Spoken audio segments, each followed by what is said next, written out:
vanere vangwananana ndoda kuti vamashava vasati vaimba ungotora maproblems ako tiape mazita.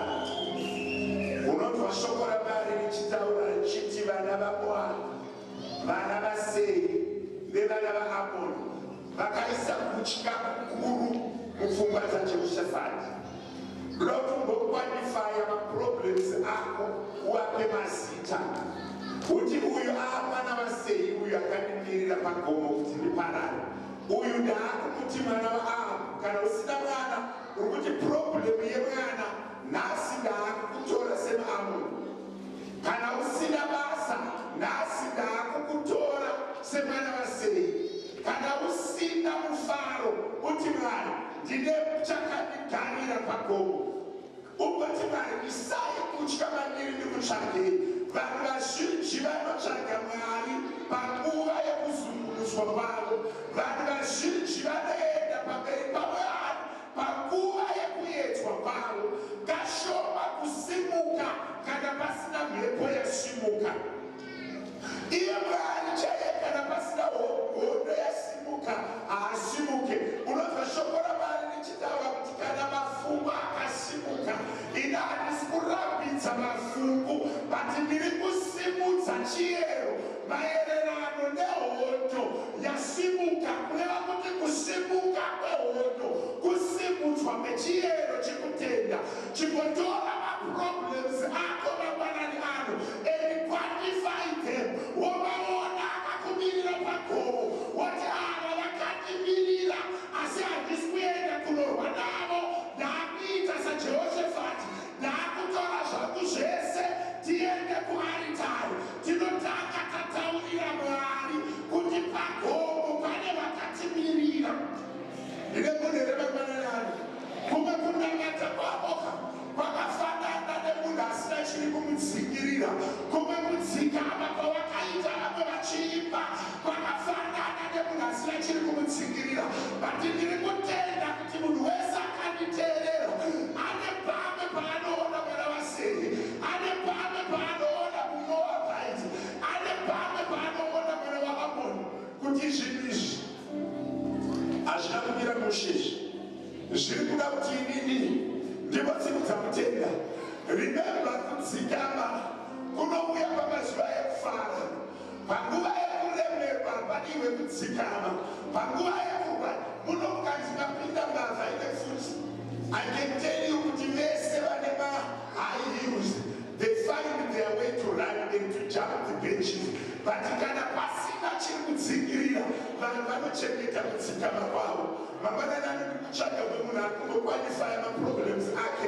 Patiri kuimba this song, imborevesa kuti Mwari ndine vakandimirira pagomo. Imborevesa kuti Mwari ndine chiri kunditsingirira. Vamwe venyu vakatojaira maproblems enyu dzasati dzati haasisiri makonseini kwamuri. Pandiri kuimbirwa nepresentation, I want 1, 2, 3 more steps up.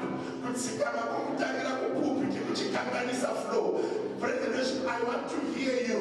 Church, I want to hear you scream. Church, I want to hear you be in the presence of the Lord. Kende mangwanani titengerese muranda wamari panzvimbo. Patakuenda paprayer ivatuma gama moburuka vatirangarire. Nedeka kari moburuka niite Mwari kwatiri. Mangwanani ndiri kutenda kuti deka rinogona kuburuka. Ndiri kutenda kuti vatuma vanogona kushumira nesu. Ndiri kutenda kuti ngirozi dzinogona kubatirana nesu pamaproblems atakatakura, pamaperits atakatakura, pazvirwere zvatakatakura, pamamarriages ari kutirembera, pavana vasina direction, pazvirwere zviri kunetsa neurombo hwakagara mudzimba. Ndiri kutenda kuti kune mumwe munhu anofanira kuenda pamberi paMwari. Ndikani ndinzwisise dzimwe hondo dzako dziri kuremeswa neattitude yako muprayer. Zvimwe zvinhu zviri kunonoka nekuda kweattitude yako muprayer. Patiri kuenda pamberi paMwari, quantify your problems.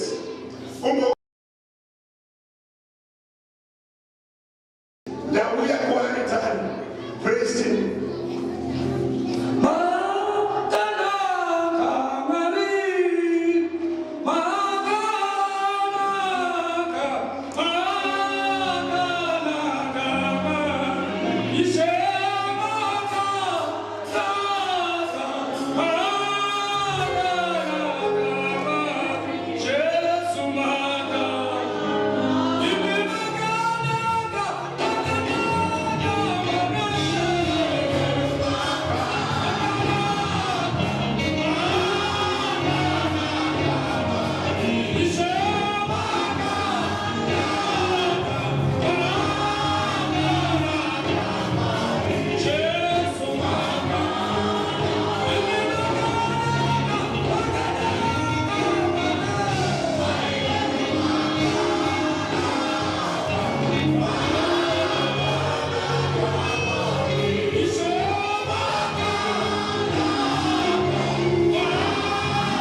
Chegou a hora da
I was glad when they said unto me, let's go into the house of the Lord.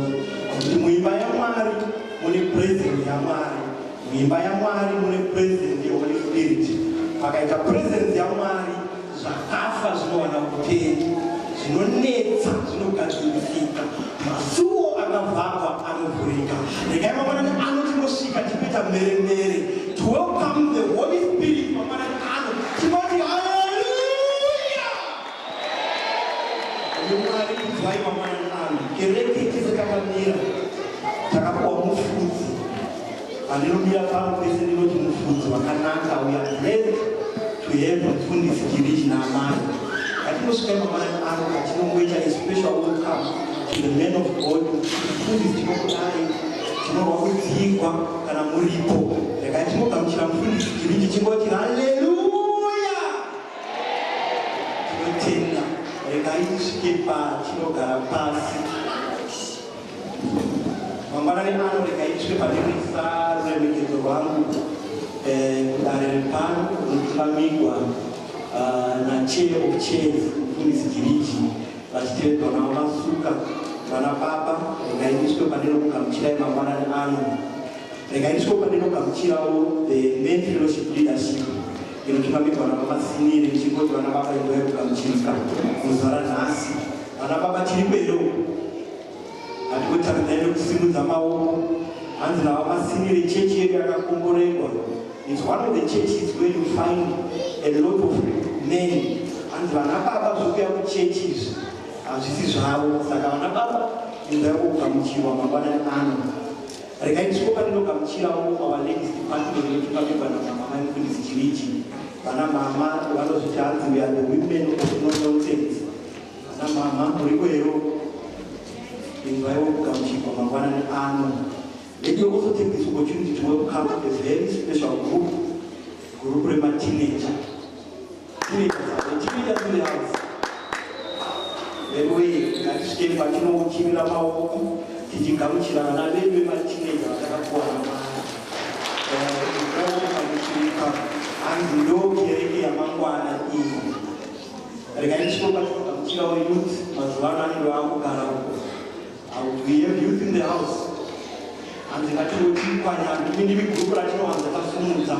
Hanzi ngatingoti ikwanyana. Tisimuke tiwebve kukereke. Just to show our presence in the house of the Lord. Kereke youth ino yakasimukai.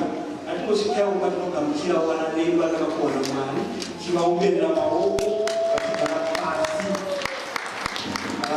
Regai tisvike pandinopedza tichigamuchira Sunday school. Naona vanhu vakatomirira zvavatomira zvotingisa vakanga vakagamuchira Sunday school. Are you there in the house? Kanosvike patinogamuchirawo Sunday school yedu mangwanani ano tichingoti haleluya. Ava vanodavira emene nemutsindo. You are released. Munokwanisa kuenda henyu mumaclasses enyu. Kereke mangwanani ano pana ndakamira kumashure uko hapana uya nemaITM. Saka nhasi hatina maITM. Asi inooneka sapatestimony ndakamira kunokumberi. Ndofunga kuti ndinenge ndisina kuitirawo denga zvakanaka. Nokuti denga pane zvari kuita mukati muupenyu hwangu. Saka ndanga ndisina kuzvironga asi pandashava maITM ndakoti I might as well say a testimony in the house of the Lord. uchiona nakamira panapa last year basa vandinoshanda I was promoted kana ndisva kutaura kuti promotion yangu because iyoyo takazvitaura patakachiri kumain fellowship handoda kukutaurira zvakaitika mushure mumwe ndapromota saka ndapromotwa tava ne2 months shefu vedu vanoshanda mumaorganization vanoziva vakakumbigwa kuti varesign saka ndobatanodanwa kumeeting kurambe yaiva meeting yokutaura avanoti masuccession plan saka ndakaudza mufundisi panenge meeting gatekuinda ngavari kutaura masuccession plan saka tapinda mumeeting iya vakataura tati varume 4 vanokwanisa kutora basa rashefu avo asi pavakataura masuccession plan isaramba handina kurehwa saka meeting yapera ndakanobvunza vakuru ndikati maronga zvenyu asi nirangu marikanganwa zita muri kungoti chiiko neni zvikanzi menard manhiri you are over the class kukupromota kwatakaita fanga kuri kwehwakumugwagwa you don't deserve that promotion wakuda kutokwira futi pamusoro saka ndakabva ndafonera mudhara saka pandakafonera mudhara parabaka zvandaudzwa ndaisa muswe pakati zvikanzi namudhara oraiti inemunga vachati ndichataura nzwi apa vakati oraiti saka vati oraiti payapaya ndakati chii chanotoitika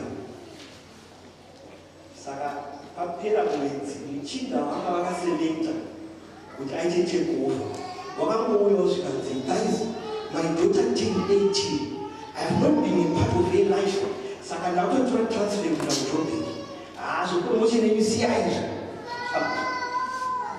warwa pasi saka muchinda uyauya wedu mugosi wako manje vakabva vatenda resignation yavo yemusi wefriday saka vatenda resignation yavo musi wefriday superintendent general vedu vakabva varequesta vakakuzondiona kuno road board ndakasangana navo pachihotera iyo zvikanzi menard I'm having a hard time yokuti ndiani unoita head of branch unit name problem yatinayo ndeyekuti iwe according to the department police uchangopromotwa hauna 2 months pabasa saka the department police does not allow us kuti unoacta in that role saka the other option yatinayo ndeyekunotora umwe mudhara wakakambodimota some years kuti auye aite basa iri saka unofungei ndakuzondibvunza zvandinofunga ndikati gosa ndakuzwa kuti yopolisi yondima ngaigadzira mukaisaina ndikati ndandakukopa zvinongositaurwa namufundisi mani ndikati idai chinongati deviate pachipolisi chenyu mudhara let's go and deviate from your own policy saka for the first time kubasa kwandinoshanda vakaita inonzi deviation to the policy proportion kuti munhu ari paproportion cannot act in a higher position vachideviatira kuti inini ndinoita head of branch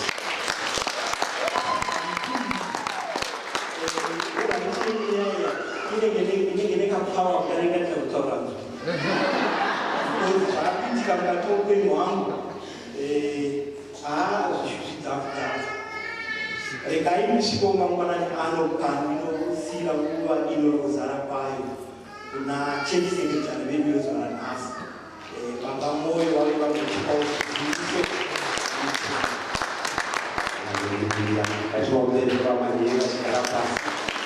haleluya anzi chechi nematestimoni inonakidza haleluya wanawo kana kutiwo kana mwari akutiwo zvakanaka unongouya uchinyoresa testimoni yako kuitira kuti ukurudzire uko anenge ane zvangu zvako muchechi haleluya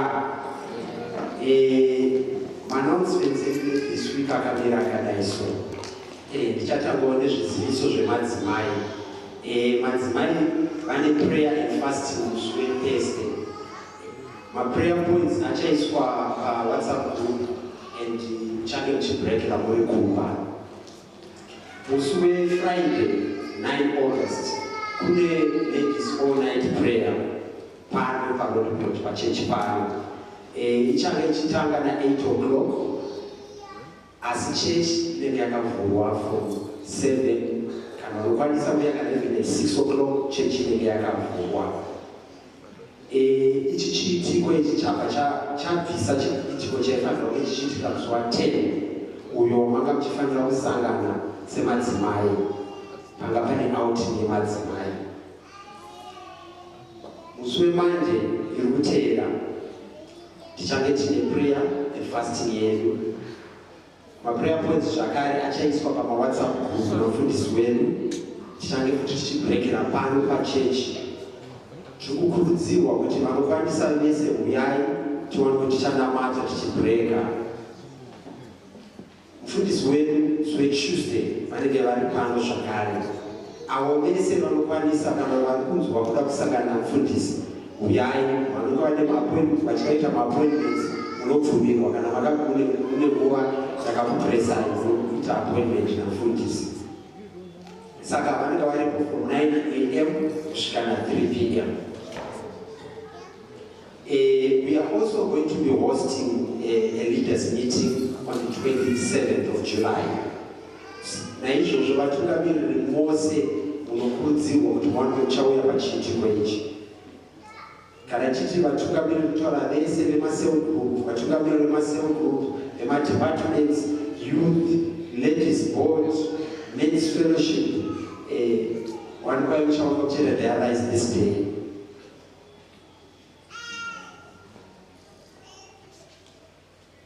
Tichange tine couples musi wa26 renedidaidze baba vauye vataure zvizere maererano necouples yavo kuti vanokuda vachitifambe sei.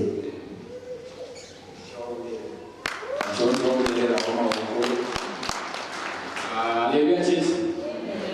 Macouples muri kwero musatonorwa garai padhuze mudzirwe. Tichange tine couples dina musi wa26 July mwezi uno. Ichange kuVillage Silver Star ndokwa tichaenda. Time ichange iri tofana kusvikana 6:30 for 7. Vanotanga kutibvumidza kutanga kudyana 7 kusvikira vanobharana 10 kusvikana 10 tichingodya. Saka mwana achingodya zvamunoda, munhu anenge achingoti pakurira. Mari yacho is 520 per couple, but haina madrinks munonga makaisevera kuside. But 520 iyoyo munokwanisa kudya zve2000. Saka ishoma pane zvamuchacha ikoko. Then mari yacho ndinokumbira kuti vanhu vanokwanisa kutanga kubhadhara muaccount yechechi. Mungoti couples dinner monyora zita renyu motransfera kuchechi account. Transport tichazoona zvitozvifambisa sei, tichazotaura pamberi apo. Saka vasiri pagroup recouples ndokumbira unotoone ukwanisa kuoneni kana mai mulambo tikuendei pagroup recouples. Then vari pagroup tinokumbira kuti musimudze maoko muchingo confirm kuti muri kuenda, tione namba yedu kuti takawanda sei, tikwanise kuzobhuka matables vakwanise kufanira vatigadzirira kugara vachiziva namba yedu takawanda sei. Tatenda. Haleluya. Hanzi usasare neipapo. Ende pavari kuti ukabvisa mari shoma iyoyo kudya zve2000 zvinondirangaridza mufundisi gore riya kamuchiti ndikuye pabvunzai mayuti gore rero vakaita rinozi mabhiriji vakaita rinozi.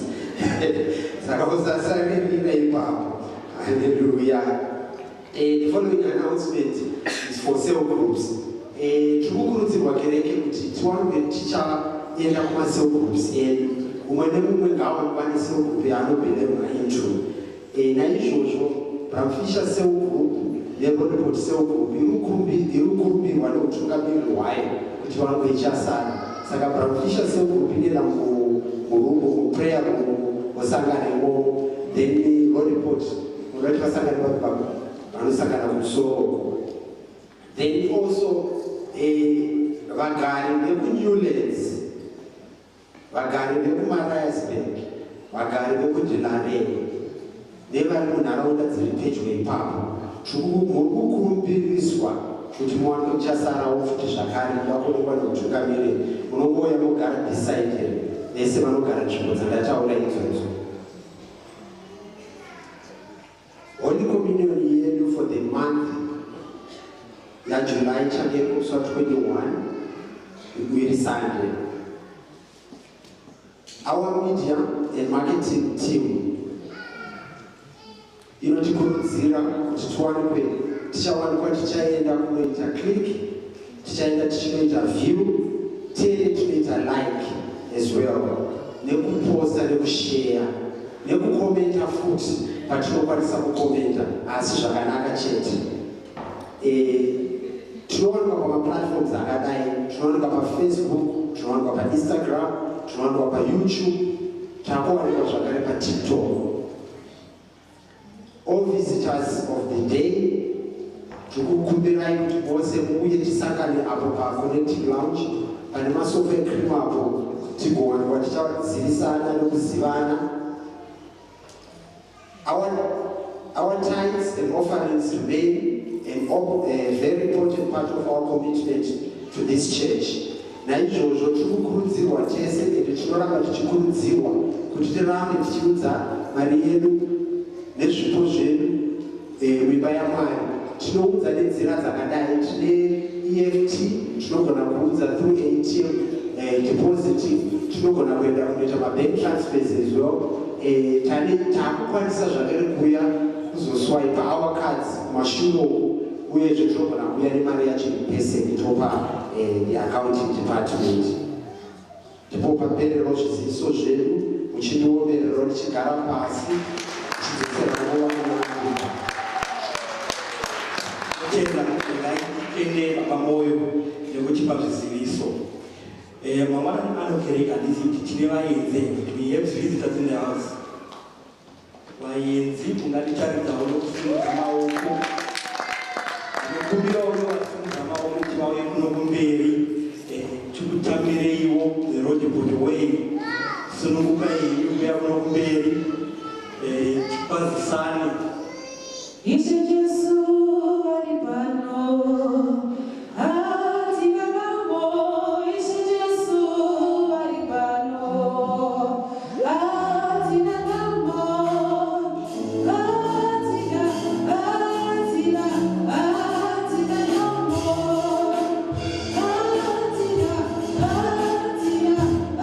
Atina namo. Ishe Jesu ari pano.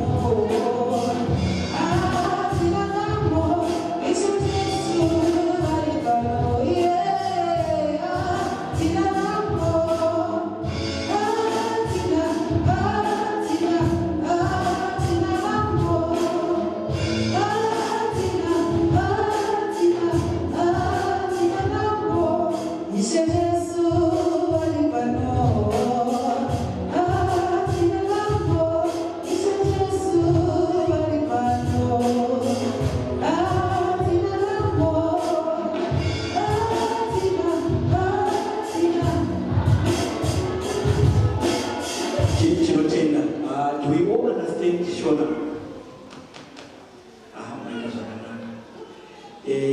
Ndakamira kuno kumberi ndinoti baba mandiri ndinopinda pano pakereke ndiriwo futi sekretari pano pachechi.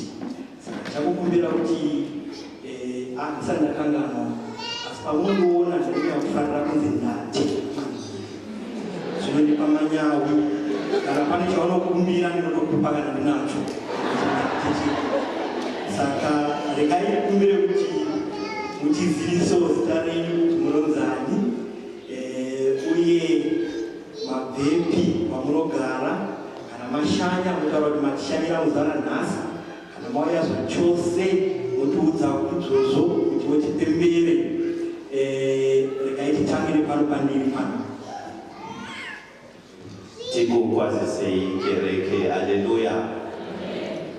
Ini ndinonzi Basibanda, ndiri kutanga kusvika panapa, asi ndino mwana anombouya masondo ose ndokumbira kuti amuruke anashe simuka vakuone uyo mwana wangu arikanaka uyezve ndavhakacha nomwe mwanakomana wangu anonzi Nyasha muudza maoko vakuone tinotenda makadini inini ndiri munhu pano ndaingosvondera pano zvakanyanya ndichiri kunzi sister leti asi sezvamunoona ndakabata chikomana nechimwe chakaberekwa ndava nezviviri ndave kunzi amai Phiri ndanga ndichimbogara kuRunberg asi kezvino ndadzoka kuno kuRoodeport ndaita penga udzoke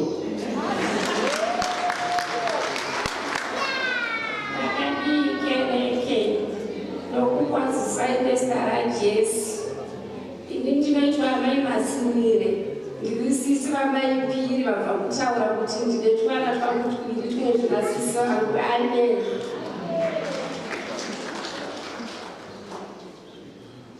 amen chechi yaJesu ini ndinoitwa sister Susan ndinogara kuFilter Friday ndaigara kuCape Town ndichipinda pasi paPastor Petro ndauya zvaJosephan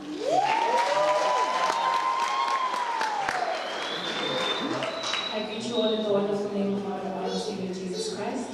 In name of this Stacy Mera, I just moved to the board from Bryanston Center. Amen. Ini ndiri munun'una wamai Masuka vakabva kuZimbabwe ndauya kuzoshanya ndatoona sei handingasari ndiri mumba chero ndiri muenzi regai ndiuye kuchechi ndizonzwa shoko atenda regai tichiri patinoomberera vaenzi vedu vanhu musati magara pasi mapepa mapuwa mabhurocha rimwe rinongotaura mamwe nezvekereke yedu kwatinobva nekwatiri kuinda ndichakukumbiraiwo kuti mufire chimwe chipepa chamapuwa icho madetails enyu kuti patinochiita tigokwanisawo kubatana pakati pevhiki just a feedback wakuti takubataiwo zvakanaka here muzuva ranhasi saka ndakatike patinoombererawo vaenzi vedu vese vatinogara pasi vaita zvakanaka vauya muimba yaMwari.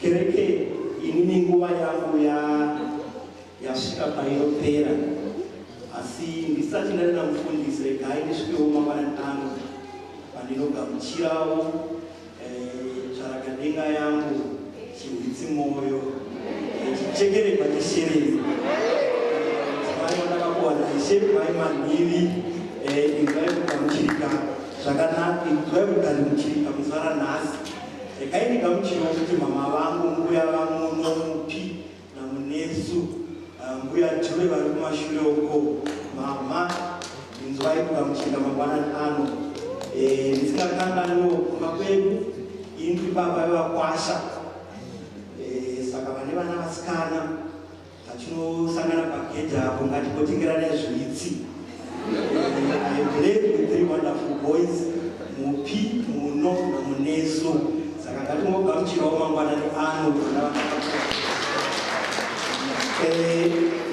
ndisingapedzi nguva kereke tese takasimuka regai tisvike pachinosiyira nguva ino yokuzara kwayo namufundisi Chirichi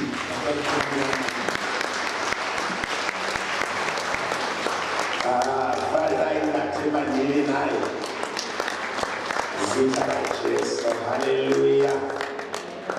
It's nice to see these guys grow. When we came here, they were young, colored art. They are growing very fast, or they are maturing very fast. Mindro dzangu dzinonetsa. Mama yangu kuti okay, papa yangu it's okay. It's difficult kuti bata ikomande zviendi. Kawokuti ukuyenda unodzoka. Simple and straightforward. Kawokuti famba unongofamba. It's difficult kutsanangura. Ndakanzi nomwe mwana wangu ari kuUK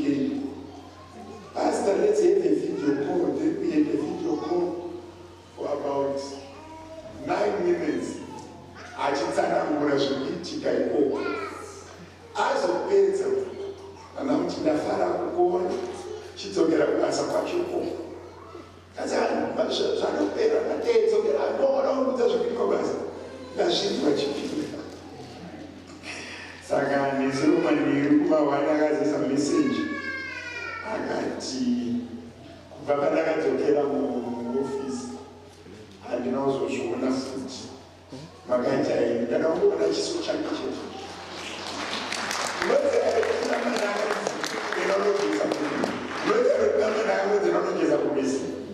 Moses read, after a long distance of the hands, Jehoshaphat, I don't know who you want. Jehoshaphat, I want a king. A king prepares the army. And he said, Master, a king, they don't prepare the army. So Jehoshaphat, I get the army. Akati msewe huyu, akati bizairi, akati chichi, akati chenza, apeza kunamata. Pa 20, Chronicles 20, verse 25. Ano promise of Kuwamuswa. Pa 26, Akuimba.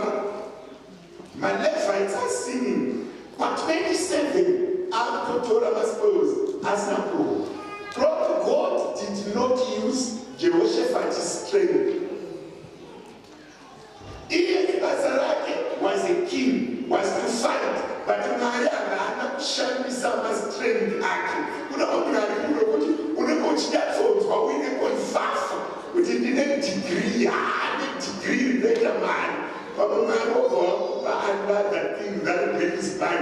Chisine in a degree or Chisine in an area of your competence. Direct as Siriman, Afana and Chimachim, Jose, but man, Vanitashim, Mama Maitiro, as better received with a man. A king was expecting putting down some Simba Munoto, Munoto 1, 10, 4, 1, 100. But the man, 41 is the Munosha Misa, Jimmy, Sai, Uchitoya Puka, boys, it wrote in Channel 2 boys, it wrote Pachaka, boys, it wrote Pachaka, Wofio, in a smart, nice way, is today, Neshamuno Sima, don't deny, I just direct Asiana Neva, Afana Neva. Mama, the Canadian Maquaret, Canadian 100 years,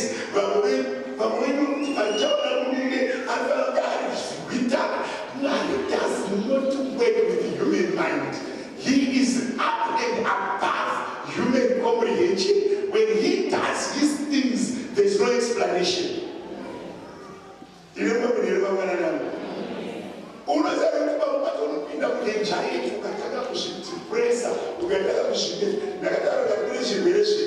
BP, the sugar. You know, we have a wrong focus on our own issues. She got one American. Even with a Chelsea ways, even with a royal Sorobaman zero, even with a Chetanze, Abashante, Mashandiro, when I went to a revelation of Jewish Fatisabam, I can arrive at Pam Simba, Varipamoa, never passé, never Moshika, Masoja, Chibaya, at the end I to see. Canada of Soldiers, Simba never soldier, Ragas of Famba, the power and body. We put the power and sheep. And my soldier and Jewish fat, they were not used in a war. I'm a part of that. Trust this, I will say my God. But if it's not God's will, it may never work. You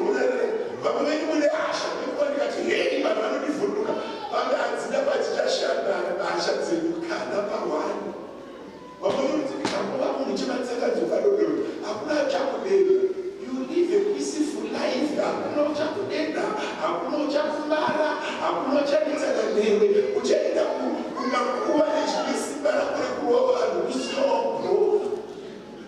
Why demand? He creates so many unique things. ndakupedza nokugara pasi pakumbotyisa revelation isanakana vazhinji vari pano vakabudirira vamuri kufunga kuti vakabudirira, they did not succeed because they planned, they succeed as an accident. Vazhinji vari pano mapositions avainavo nedzimba dzavainadzo nevarume vavainavo, it's not like they planned, it's an accident, it's a spiritual accident. Yakaitika kwavanhu vamatoda vanetaivapana taivatoda vakakumurora izvo zvafunga vakuura haana kuziva kuti denga rine zvakatofunga sakumaisa vari mudzimba vakatsika mama achitori dhurukani tumwe pano tutori mudzimba turi dhurukani chaitso rotoona nekumanyamanya kumaziso kuti apa pakashata nyasha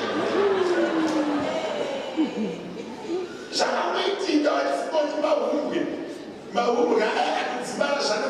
Do you know kuti people who have succeeded in life, some of them, the majority of them did not plan it, it just happened according to God's way.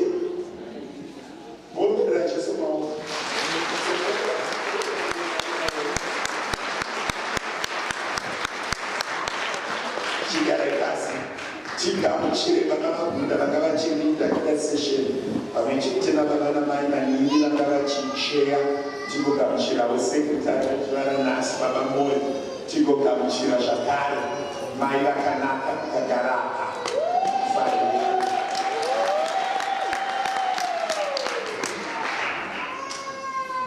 tiitende Mwari.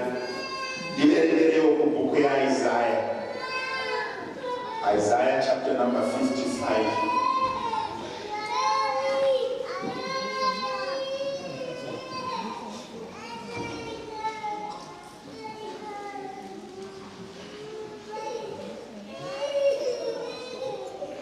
Whereas 55 is not very similar to what number 1, but I got down and number 1 to 10.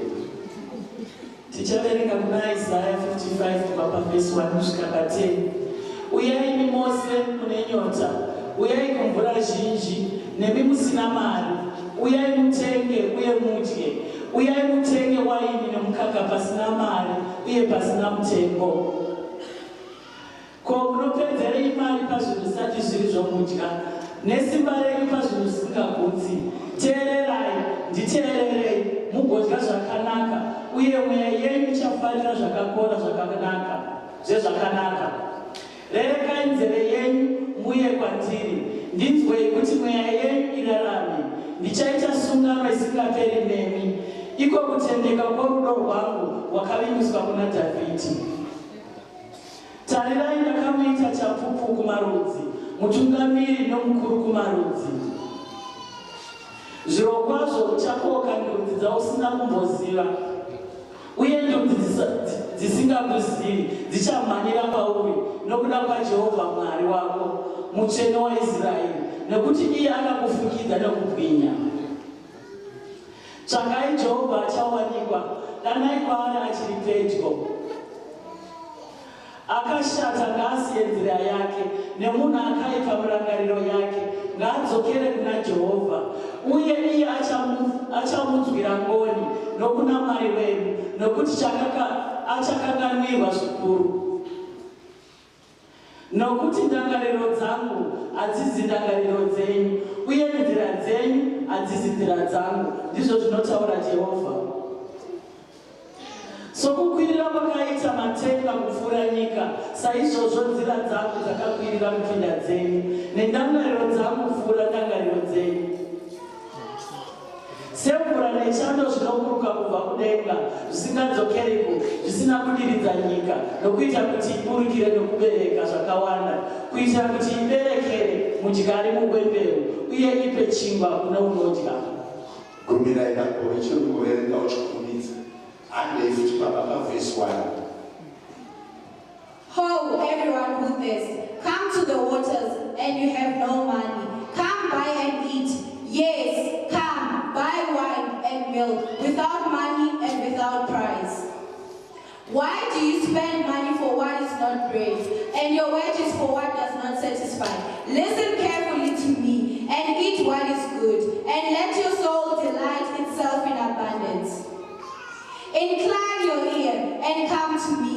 Hear, and your soul shall live. And I will make an everlasting covenant with you, the sure mercies of David.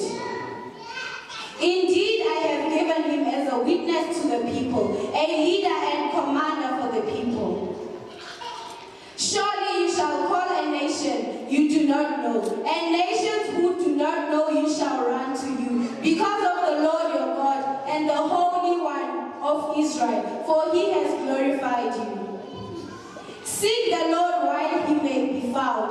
Call upon him while he is near.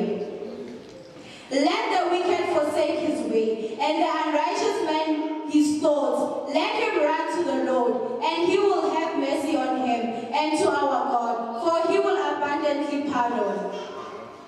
For my thoughts are not your thoughts, nor are your ways my ways, says the Lord. For as the heavens are higher than the earth, so are my ways higher than your ways, and my thoughts than your thoughts. For as the rain comes down and the snow from heaven, and do not return there, but water the earth, and make it bring forth and bud, that it may give seed to the sower and bread to the eater.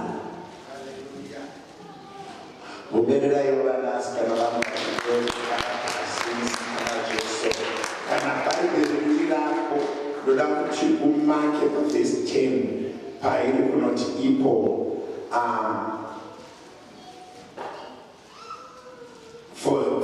for as the rain and the snow come down from heaven, and do not return there, but water the earth, making it bring forth and sprout, giving, start to mark where it says, giving the seed to the sower and bread to the eater.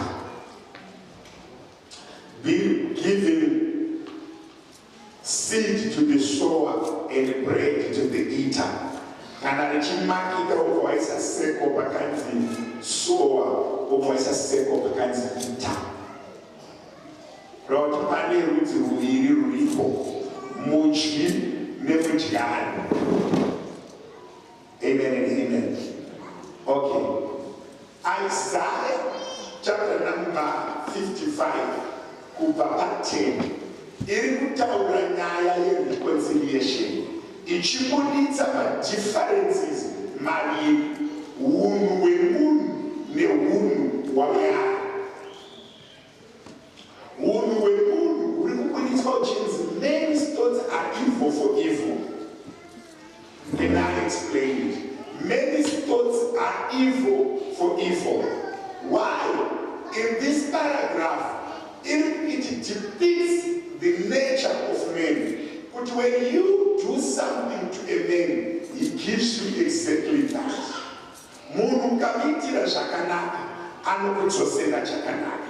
Shoko raMwari rinoti chaunodyara ndochaunokohwa.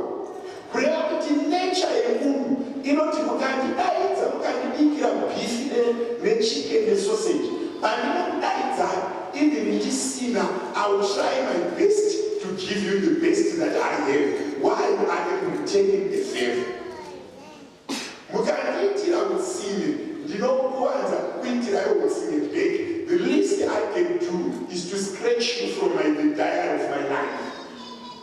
And by next you've lived the life that I'm explaining.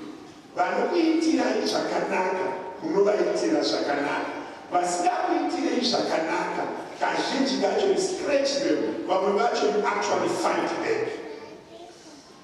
But nature yaMwari, you can reconcile with him and talk to him, even if when you hate him, even if when you disobey him, and even if you dishonor him. God has a tendency of accepting us, even if we are hating them. Boyfriend yako, kana girlfriend yako, kana mume wako ukamuchita anokuchita, but Mwari anotendeka pauri uchitomuchita achiona. Ndosaka panyika pakachazara vanhu, nekuti paya pamunopurana chigure munotoenda naye Mwari. Paya pamunopurana rogwari unotoenda naye Mwari. Akadongorera so achiona muchimba, akadongorera so achiona muchidya cheguru, akadongorera so achiona uchiitira vana vako mutsime, akadongorera so achiona uchiitira vamwe zvakaipa, akadongorera so achiona uchidhistroya vamwe, akadongorera so achiona uchibaya vanhu nemiseve, akadongorera Mwari achikutendera kuuya kuchechi kumira paota kunamata nekufamba naye nekunamata nekutoimba haleluya amen. Mwari vakakutarisa vachiti waita zvakaipa, come let's reconcile, come let's reason together, come let's be one, come I'm willing to forgive you. Nekuti kwese kwamunoenda munoenda naye Mwari. Ndobati nzira dzangu hadzina kufanana nenzira dzenyu, maonero angu haana kufanana nemaonero angu. So grace is being defined in Isaiah naMwari kuti ini ndiri Mwari. Kune marudzi asingakuzivei achabva muchadana akamhanyira kwamuri, kwete nekuda kwenecha yenyu iri pamuri yerevenge, but because of the Christ that is in you, you shall call people and the people shall listen unto you. Nobati muchadaidza marudzi asingakuzivei, mugodanwa nemarudzi asingakuzivei nekuda kwezita rangu, kwete kwenecha yenyu yerevenge. Izvezvi vanhu vari married vakatanga kuziva mararamire evakadzi vavo nevararamire evarume vavo, ndinodzokera kumba ndisisina macouples.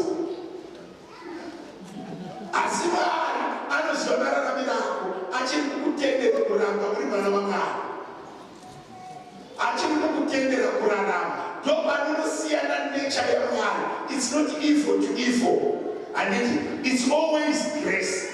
Mwari vakafanana necleanser pavanoti come let's reason together. Kunyange zvinhu zvenyu zvakasvika seropa, kuda kuti patinoenda mupresence yaMwari takaremerwa nezvakatiremera, ane tsika yekutisuka nekuti neutralize. Ndosaka akazoti after every 6 days come to church, akazoti ukagarisa uri kurenge chechi munhu unonyanya kurasika ndichende munhu. Ndosaka Mwari akazoti pfungwa dzemunhu, because he is evil to evil, haafaniri kuziva zvekufungwa nemumwe uye haafaniri kuona zvekufungwa dzemumwe. Munhu waugere padhuze naye ukatanga kuzoti akufungei zvatoshata. Why? Because you revenge. Why? Because you fight. Why? Because you respond. But Mwari anoziva kufunga kwevanhu, achivasiya vakadaro, achivatendera kurarama. Izvozvo kanzi Mwari akuzarurira, waakuziva zvekufunga neakagara padhuze newe. Ndinokutaurirai anoita commotion vanhu vachichinja pekugara. Why? Responding to what people are thinking. Human nature is evil to evil. Human body's grace is evil to salvation.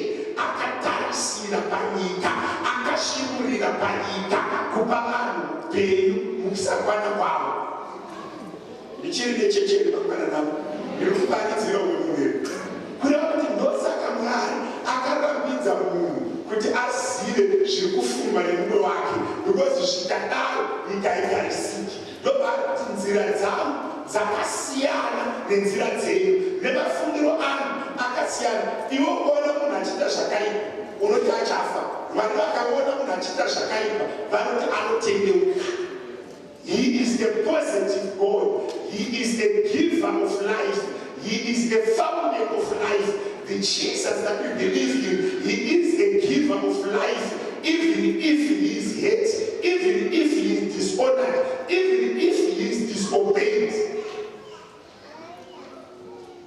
Ingofunga kudai Mwari vaiti mumwesaje chekuru pasandira daigara basa. Tikadai tese tiri marova. Tikadai tese tiri marova. But Mwari akatinzwira nyasha. This God is unique. Ane nzira dzake dzakasiyana nevamwe vanhu. Nobari uya yeMwari obva azotsanangura achiti when he is hate, he gives you. Vamweni venyu vanoti vakakanganisirwa vanokwamukana kutaura. Don't explain. Shut your mouth. No, I don't even want to hear you. But God is saying, come. Even if I come, zvamaita, come. Even mine zvamukuita, come. Even mine zvamusukugona, come. Let's listen together. Kureva kuti nature yaMwari neunhu hwaMwari atumira maprofita ese, atumira vanhu vamwe vaiuya vachiswa majoki, vamwe vachikuya vana Hosea vachingora chifeve, a sign of reconciliation, vana Isaiah vachiuya, vana Zachariah, and let me send my only son to rescue these people. How many times have you tried before you beat him?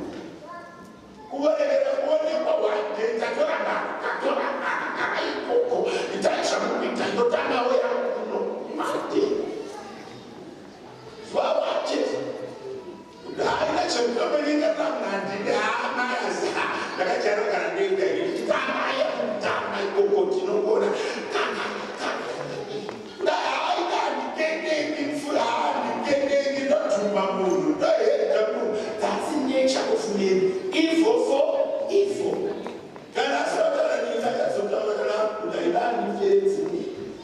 See, hapana katikati iri muna Kristu yekunyengerera, yekukumbira, yekunyengetedza. Jesus, every day He's calling to us. Every day He's seeking us. Every day He's commanding us to love. He's inquiring us to love. So we need to draw nearer and nearer to nature of man. Nearer and nearer to one. We need to be there. Because we also look at Bible says, men, not everything that vazhinji vatinofunga kuti vanotinda, vari kutinda nekuda kwemapositions ati. Human nature accepts you when you even if you like some magariro avakaita, unogara vanhu padhuze nepadhuze, either mumapositions ekuchechi, either mumasalaries enyu, either pamunogara. Kureva kuti human nature always is comfortable in giving what you deserve. Ndopandakazosimudza statement inoti kana nyika inokupa chaunacho, Mwari ndovanokupa chausina. Kana vakapinda kunext level, hausimudzwi nevanhu, unosimudzwa naMwari, nekuti vanhu vari kukugamuchira uri palevel yavagara uri. Unoziva kuti tichikura kwandakakurira taigara kuma-rural areas, you could see kuti munhu abva kuHarare aurayirwa huku, obva apiwa musana chicho. Imi vagara kutoda nyama musina firiji, mobva mabvadzvara pasi, unodaipodzosera kuti uyu avaHarare agara achitodya nyama, kuti ave comfortable ngatimupei nyama azodzoka zvechi mwedzi unouya. Imi vagara kudya charapasi kwetiyai necharapasi zeesi vachigamboora apa patozowanika supu nekasoji matoomborerwa kusiyana kusiyana. Saka kuti kana wakuda kupigwa ma-spiritual portions nema-financial portions ari beyond your level at the moment, harinei pachigaro chakakwirira kudarika chatiri. Tinoti Mwari tibvisei patiri mutiendese panext level, nekuti ndo akanodaidza David kumakwai haazi mukoma wake Mwari. Otherwise baba nyakubereka vakaona zvakakodzera kusiya ari kumakwai kunokuti vamwe vanhu takamirira hama dzedu, takamirira vaningira vedu, takamirira hanzvadzi dzedu, takamirira maspausi edu kuchisimudza. Pamwe spausi yako haitombooni uchitizema motikari anoudza kuti mai ndiyokadhiraeteosha vana amai mudziitire amen. Autotomobva kurumaoko aitaurire shaushingo izvi zvipekari pamota akasvika pamota akaona mukadzi wemunhu achitiiso mama reverse to the right to the left, but wakimakusena kaiti mukadhiraiva totumira kurova kuti totendi mauri. Kana wakuda kusimuka pamwe pacho haisi nyaya yekutaurira mubedroom, inyaya yekutaurira mualtar. Handei tinoitaura kualtar, tikaitaura kubedroom inononoka, but tikaiudza apa paaltar inokurumidza, because nature yepaaltar ndeyekusimudza vanhu, but nature yekubedroom ndeyekumentera. Nature yekumba ndeyekumentera pauri, nature yepaaltar ndeyekusimudza. Saka Mwari vaIsaiah vati, come to me,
promise of the Lord and circumcise the Philistine. Unoya kwanyini nemunondo nechimbo experience. Initi nouya kwauri nezita raJesu. One of the effort that David did pakunodonedza Goliath, it was not more physical, but it was more spiritual, based and embedded in faith.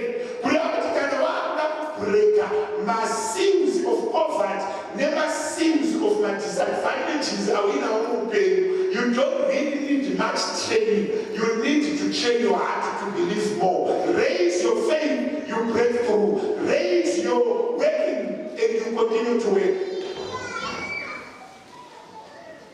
I always tell young pastors, like in the ministry, reading the Bible effectively and using my commentaries as are available. Could you not whether you remember you are actually when I command 7, but this bank a good education without showing what the money interpreter in dictionary or check according to Matthew chapter number 3 verse 1. At that time it was 3 p.m. when everyone else was in prayer, and at that time Jerusalem had sand and green grass. So see a professor pavari kudzidzisa vanhu zvepanyika kudenga hatishandise kunzwisisa tinoshandisa chinhu chinonzi faith. Ukanzwisisa the configuration and the structure of Jerusalem usina kunzwisisa what Jesus can do now, your faith is empty. Because these features that are written in the Bible and that are recorded, they benefited the people that lived in that era. It's so we are in the dispensation of grace, where we are attracting the working power of the Holy Spirit to manifest in our season and open the doors of our season, which are different from Jerusalem. And when Jesus died, he broke the significance of Jerusalem and spread it out of Jerusalem and Judea. The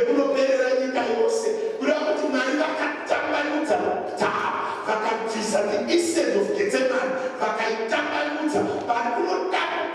in the church, is the significance of the main temple and spread it across the earth. Don't try to understand what happened in Jerusalem. Understand what God can do to your situation now. What is my apple on the ark? My Moab on the ark. Whenever say you are on the ark, the people's wisdom and other watchers will never harmonize, never Moabites, never say. They will never come to you, Menabati. Those people you will never see them again. This context is only to inspire you, to create your hope, to identify your Moabites and your Ammonites. Never say, Varim pay nas. I will be Jerusalem and never go over the kingdom and she can have a ocean, they ocean and cheap. My identify, which you never say, you never come and trust. Ndinevana komana chingo chako kwakuti icho chingo chani chakamira apo ngani handisikutsvaga ndiapo ndiri kutsvaga mweya mutsvene kundibvisira chii chingo chanimba mangu taada kunoquantify the type of the enemy who is fighting us in our own days and apply the same concept of going to the altar with my own problem of the day.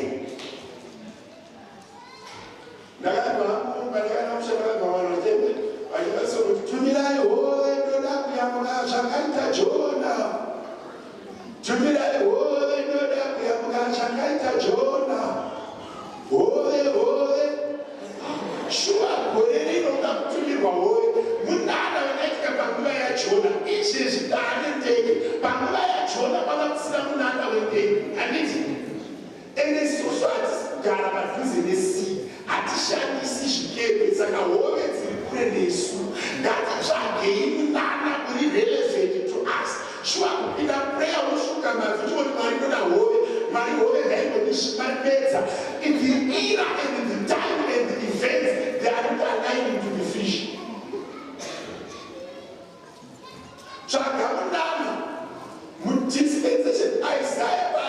kutaura ari kutidzidzisa concept yenature yaMwari.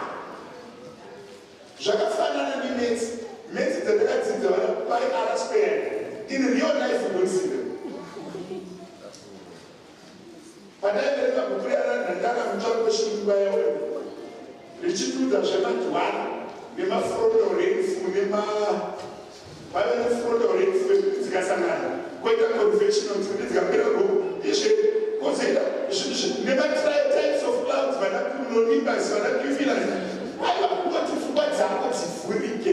Hamuna kana basa negwete mwana wako hadye cumulonimbus mwana wako hana basa nesirus mwana wako hana basa nefrondo refu vaiva kungoti pfungwa dzako dzipractice kuremembership only.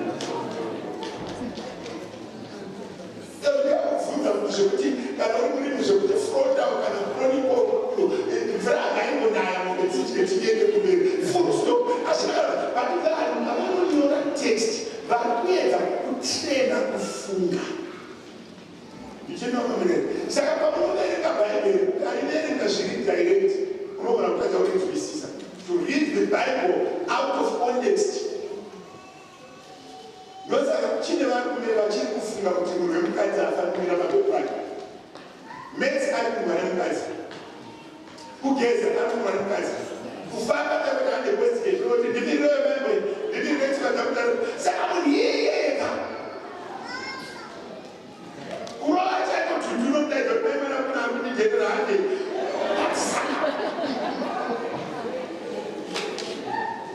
Saka munhu iyeye.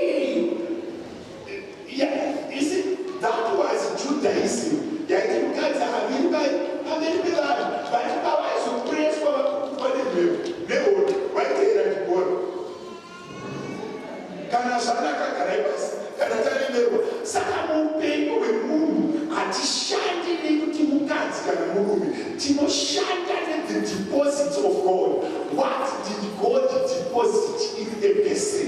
What is it that the Lord Jesus Christ allowed in that person? Kune vanhu izvo zvavakubatirira pakana mukomana haana pfungwa dzacho. Kana musikana yakufunga shandai nesikana. Kana musikana yakufunga shandai nesikana. Ndini baba wepano kuchiudza mukomana haasi baba wepamapenyu. That is a stupid and archaic idea of thinking. Ndosaka vakomana vedu vazhinji vacho vari marume anenge akabatirira pababa vati ndini mukomana kanaka. Unoziva kuti it's an error kuti munhu aroore mukadzi wake kugara pai baba wake kureva kuti iye has made enough. He is a quarter. Every man must have his body late out of his body energy. Kana uri pano kuti ndinemba yavakasirwa nebereki yakanaka, we call it family property and it goes into a trust account and it. But yekugara yamunoberekera vana muchivhidheti murimo vakaimeka.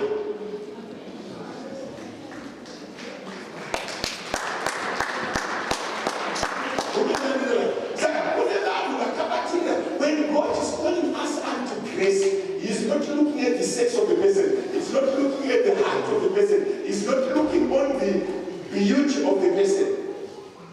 Kune vamwe vanhu vanopeseke matineja novatigara kuti you are beautiful. Hakuna munhu ari beautiful. I want to assure you, hakuna munhu ari beautiful. Beauty actually ends at 19. Paunosvika 19, beauty is suspended. Taakushandisa brain. Kana zvichinzi munhu hatisi kutarisa mhino yake, hatisi kutarisa height, hatisi kutarisa kuti netsafu. Mazuva ano hakuchaviro kuzvibhedhlera saka tsafu inosakubatsira.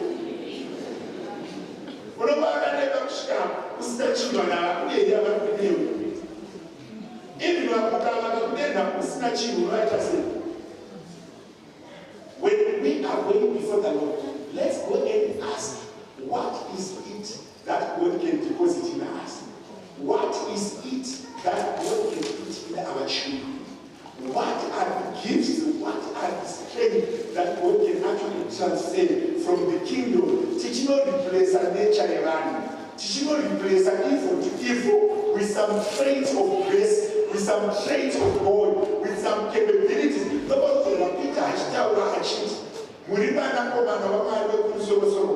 Jesu Bharati nyama neropa hazvina kukuzarurira, asi baba vangu vari kudenga kuda kuti pakufanda kwemunhu pane nguva yausingadi kudhipenda nenyama neropa, pakuti baba vari kudenga ngavandizarurire. Kana vandizarurira ndochinja level yandiri, kwete kuichinja nekuda kwemafeatures epanyama, but nekuda kwespiritual revelation that God is giving. One of God's nature is to reveal heavenly secrets into men and equip men.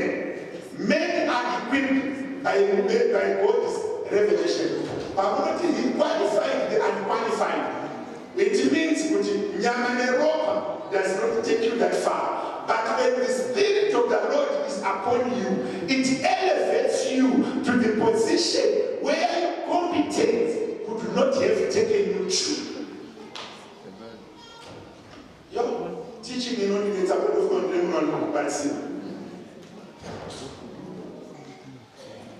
okay, what does faith do to me? What does faith do to me? When you raise your faith, you become a pre-cooked. What is a pre-cooked? Restaurants, they pre-cook their food. My ribs, they are pre-cooked. My chips, and they are pre-cooked. And I eat. So what happens with faith? It pre-cooks you. It prepares you for quicker reception. So when something is pre-cooked, I just see no other way of going. It's just waiting to be cooked. So the word of God steers our faith and pre-cook us to be ready to receive miracles. So the word of God comes to us and pre-cook us and prepare us to receive what God can give to the world. So faith, the word of God steers our faith. It helps your imagination, prepares you for a miracle. Okay, munhu akaomerwa kana uchida kuona kuti haukurumuzvula andikufise munhu akaisvika patime kuti aita accident kana kuti mavapinda matsotsi kana kuti arwara, the first person vaanofunga kufonera, that is the most closeness. Varume vane vakadzi ukaona murume achiti ndafonera hanzvadzi yangu, ukati vamukadzi wakachiti baba paita emergency ndafonera sekuru, zviri kureva kuti anovimba newe pakuita rana asi haavimbi newe paproblem solving. Vaimasuka kufonera vamasuka pano vabaita zvisinaungira musha, asi ngandatofonera vamanhivi uyai kuti vamanhivi vakutosvika. Avasi vanotenda kuti vananhei ini ndiri mukadzi wenyu pati matambudziko ano anoda andoti yangu.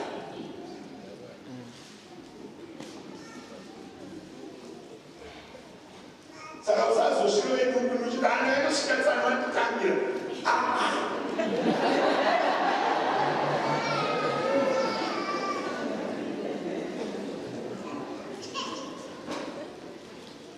Ndokumuseka kutonora.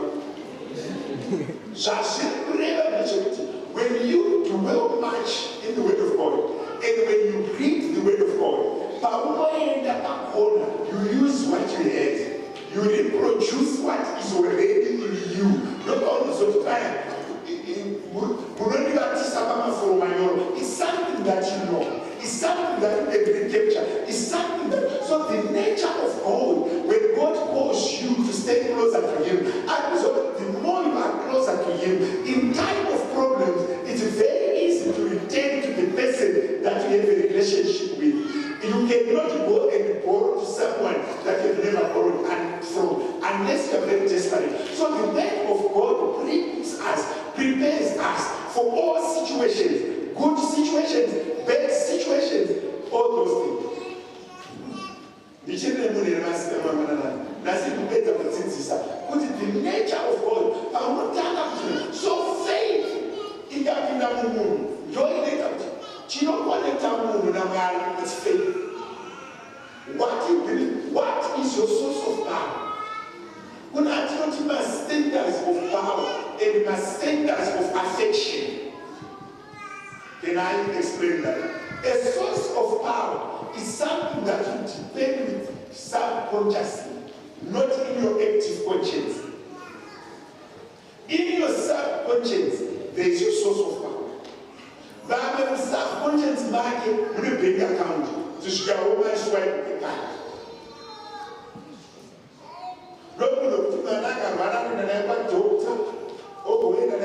Also, phone after 3 days, Babana TV Sunday night spell church, which I wake up to visit you when I know man.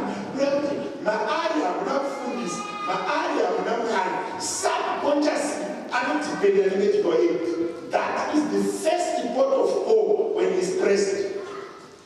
So a center of power,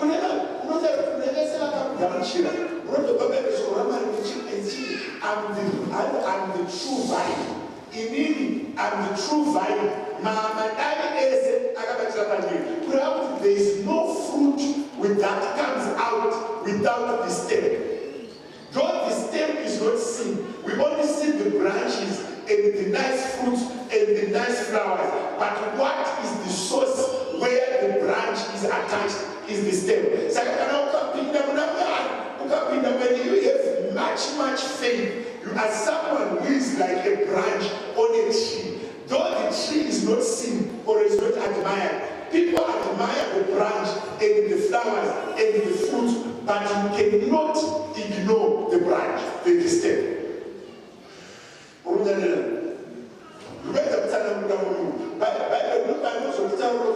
Do not live on your own understanding, for your understanding is limited. Jehoshaphat, but the understanding of Jehoshaphat is not the one that God used, but what Jehoshaphat wanted to win a war and save Judah and Jerusalem, he achieved, but not with his understanding. He only went to the foundation. My source of power is God. Israel, never say, never happen. Jimmy Bakatman's Baba Elu, Adek, Parents, Pamaka Pindam Kenan, Dona Shana, Pindam Timia Makura, Adam Sokera, the source of power before action. Kuriamu Pakapan, Kanamaya CEO. He is CEO, does not action. He speaks, you consult him for action. You do the action, but he does the speaking. Don't forget about Jehoshaphat. When Jehoshaphat consulted, God spoke, but he actioned. Vakaimba asimari, akatora maspoils asimari, akaadvance towards the mama asimari, but akataura na jayase dimari. Kurabati isusu sedan. When we use God as our source, people may not see the God driving. People may not see God going to school. Vaname go achenda kuchikoro. Isuti driver. Isuti chachata. Isuti chavane. But ataura is we. Remar. Ne ataura is we. Chato. Dimar. What is your source of your power? Whatever happens emanates from your source of power. I was about to come here actually. What was it? The guy was Wahaba. Maswara Shakachi. Ukatawana Baba was in the guy from Tawana. The source of power. Yakachinji. Maswana is so Panaba. Yakai is from Maswana. Baruma, she did not vote. I second when I'm the grand in the mind. Kulamati Baba, you, Rama Funga, but I trust you, but I trusted us, Yakuba. Well, in the Cataway, my attitude was out. Chipping and it's my mind.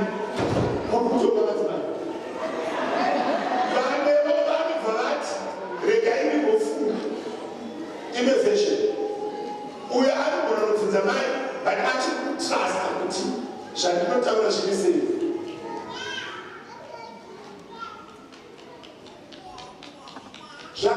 kufunda mai zvakanaka but pamwe pacho shows confusion panoda baba ivai baba regai kupusiswa nemitemo yenyika kuti utane because vana mai vane problem wanovafunza kudarovera kuti ndiwe baba pane pamwe pekuti mai ngavave mai baba ngavave baba pane chikonzero chakasikirwa kuti mumba muve nababa uye muve namai pane chikonzero ukaona baba ari predictable zvakanyanya namai wapera basa vana mai vanobva vatopima hausisina simba baba vanofanira kuramba vaine power yesurprise yemumba kuti vanzi baba chaiyo baba vanofanira kuchengeta chimwe chinhu chekuti unosvika mumusoti vanoti ndanga ndichifunga kuti gore rinouya tichagirwemba pane chinokwana iro kana tichadzoka kwauri ndokuti vazorega kufonera hanzvadzi yavo because iwewe vatokumezha vanozoti unofunga so saka dambudziko riri mawikoro regai ndibvunze marijiya kana neopinioni saka vana baba iva kana vakunamata kuti musazopiswa kudenga nenegligence of duty kune vamwe vana baba vasingaendi kudenga kwete nekuti vakatadzira munhu vakatadza kuchengeta mhuri dzavo because kana motikari ikatadza kuita basa rayo inotengeswa kana motikari ikatadza kuita basa rayo inonoskrepya vana baba itai basa rei pamwe pacho vana baba regai kubva vasungaira zvekuti every idea inoitwa namai pamwe pacho mai ngavanguvhunduka vachikuda vachicha mai vacho uya uone zvakaita ndibirirewo ndikuuya pageti ungobatika waitawo chimwe chinhu chikuru kwete mazuva ese but kubva vazo mwari akazikamwa nesu kuti mwari vanodai tingavanamatai kana tikanyatsoza kuti mwari vachadai tinonamata mwari because we are looking for surprises while we are all here seated muchitonhora muchiteerera ndichitaura kuti ndikaenda kuchechi ndiri this way pandinodzoka mwari anogona kudzoka andishandura ndo zvakafanana nemapresidha ekudzimba even vana mai pamwe pacho kuti unzi mai chaivo maifikaachifundisa chotasembera todai ndokoroba neblekere kana eredi ndatomudzimasvikatonidzosera abaoaosvikonga ndozvamafunga ndonoti dzichikushanda zvinovakada kushandisa dzangu mazuva ese tobika bhiseri vesakanye vesavanobasa chirege dzangu zvekobika dzavamwe vacho when you have a responsibility don't over consult in your responsibility show resilience in your responsibility show the nature of competence in your responsibility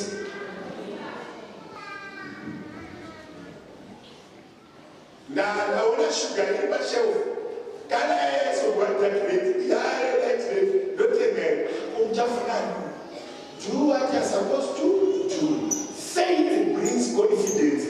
Faith brings attitude to do it. Faith takes us to new grounds. David akauraya Goliath asina kugorwa hondo kubudikidza nefaith. Faith can take you to the battleground that you've never been and come back victorious. Faith can take you to a new area that you've never visited and perform with excellence in a new ground. No, nothing to teach about. If you want to excel in things that you've never done before, have a faith. Trust in the Lord. You know, with God, I can do all things. All things does not mean familiar things. It means familiar, new, unique, challenging, and disturbing things. I can do them when the Spirit of the Lord is upon me. I am capacitated to do things that I cannot normally do with my own competence. So when you are working with God, you are putting yourself in the environment of confidence, in the environment of adventure, in the environment of conquering. When I am working with the nature of God, in Isaiah, come everyone who thirst, come to me, come to the waters, and he who has no money, come buy and eat. When you have faith, zvimwe zvinhu zvaunotenga hazvienderani nesalari yako. achievements exceed your enemies. Your achievements, when you have faith, there are certain things that are given to you. The things scripture to Jehoshaphat, never soldier, and I 3 times bigger than he is. Asina misere. Nobody put the I will never too much, but you jump. When you have faith, when you have faith, when you are in Christ, certain doors open. Baba Banu 1 million, Marano no free of Samari. Baba Banu 1,000, Marano no free of 10,000 yash. God has capacity. I'm testimony Pinda office.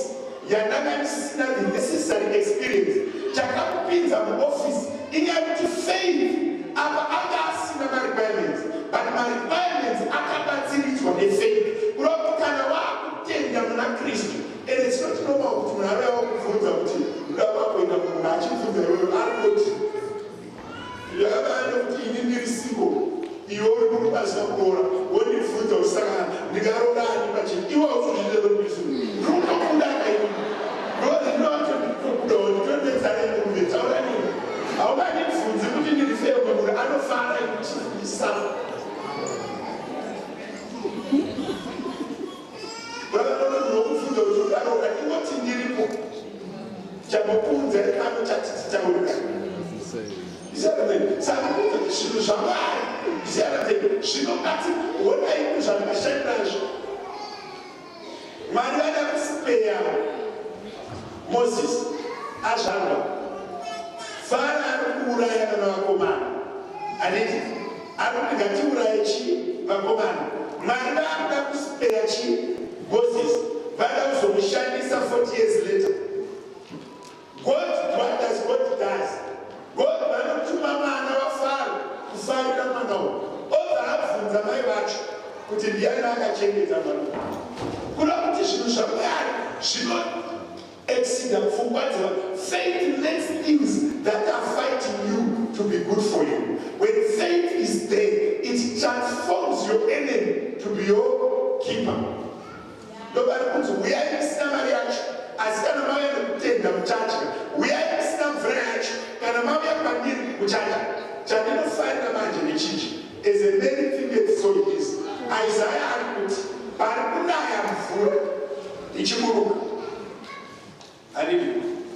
Irikuburukira para pakatipenda advan tambira makobore ume anojara Joani ume anojara pane kuti mbiri dzinotitika gamuchira kuna munhu nokutaka gamuchira anofunga kudya koita munhu nokutaka gamuchira anoona mbeu Isaiah panoburukira mvura. He gives seed to the sower. Munani mindset of multiplication. Also food to the eater. Ababaleka in South Chapter and we are an eater.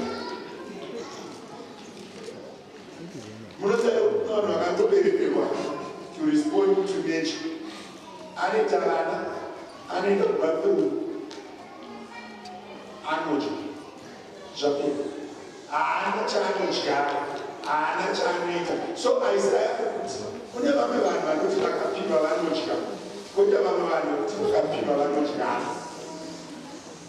food to the soul, food to the eater, seed to the soul.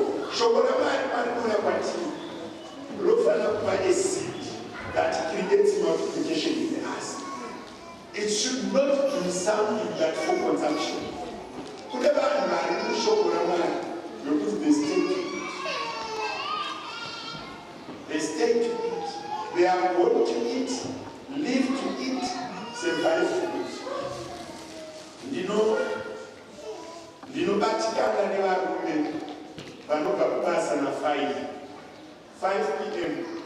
I got the Batikana never adults. I know Pasa na 5. Aba pasa na 5 over agara kuona mfano masopis ese unaona nani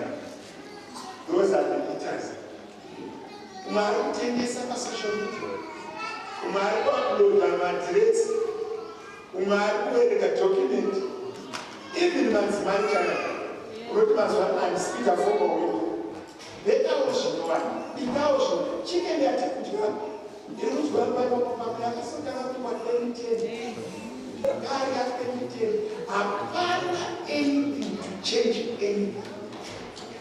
Mubhedha ukuwaridzwa sekuroorwa kwawakaita. You are a eater.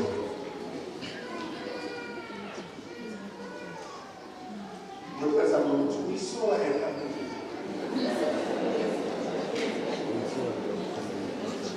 Ukaverenga mamwe makomendaries anoti panonaya mvura mitino handiti yose handitine mimango kana 10 baba tine mimango kana migwavha 10 ngatidzokere kwamuziva pakanaya mvura unoti mugwavha unongoita mashizha awo woita maruva awo obva unodedza maruva unoita mango 2 koita muti wekuti mvura yanaya iri padhuze nepadhuze unongochirembera mabazi nemango kudai yese yanaiwa nechii nemvura saka shoko ramwari parinouya kuvanhu vamwe vanongorigamuchira woseka ufara vamwe vanorishandisa kuva nezvibereko vamwe vangonakidzwa nekuseka vamwe vaita kuti nature yamwari it's always he can negotiate with you when he's empty. He can talk to you when he's disobeying. He can talk to you when you're dishonored, when he's dishonored. But he names evil.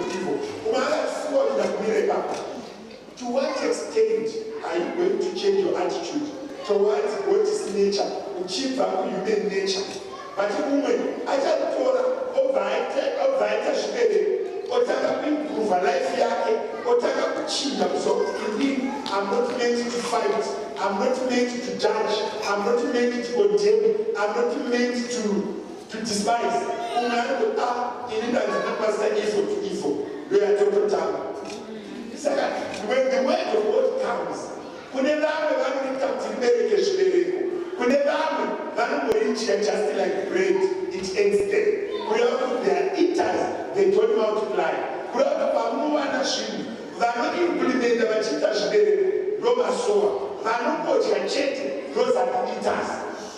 Vavatsirika mumireva. Alright, and yesterday yakatikurira kuipedza. Saka vatiri kunotaura isusu toti the power of receiving when the word comes. Rino vane vanhu vaviri vanorigamuchira, umwe ndiita umwe ndisowa. Kureva kuti zvakafana ndinogara ndichakura vanhu kuisa kunyanya kumwe yekwedu kuti alright, when God comes to you ari kutipa ma-instructions, ari kutipa ma-commandments, ari kutipa ma-things to do, how many things that are in the word of God that we do? To those that hear the word of God and do not action it, they are eaters. Those that hear the word of God and action it, they are the soul. Kureva kuti munhu anotovhangeri ndinowadzobatikana pachinhu chekuti kune vanhu vakawanda vanotenda in God's blessing vasingatendi in time.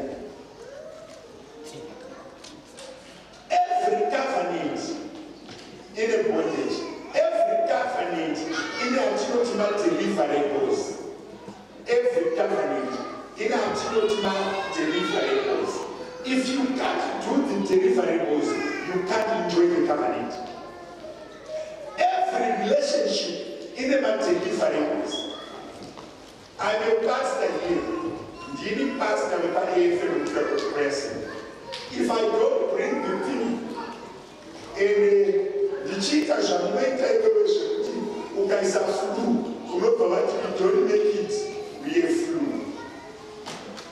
Then it means we don't make it, we are receiving someone from the airport at 2. Service no better than one.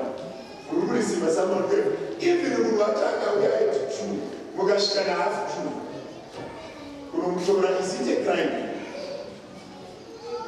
If we are at 2, we are at 3, we are at 3. muchikanganisa relationship yenyu.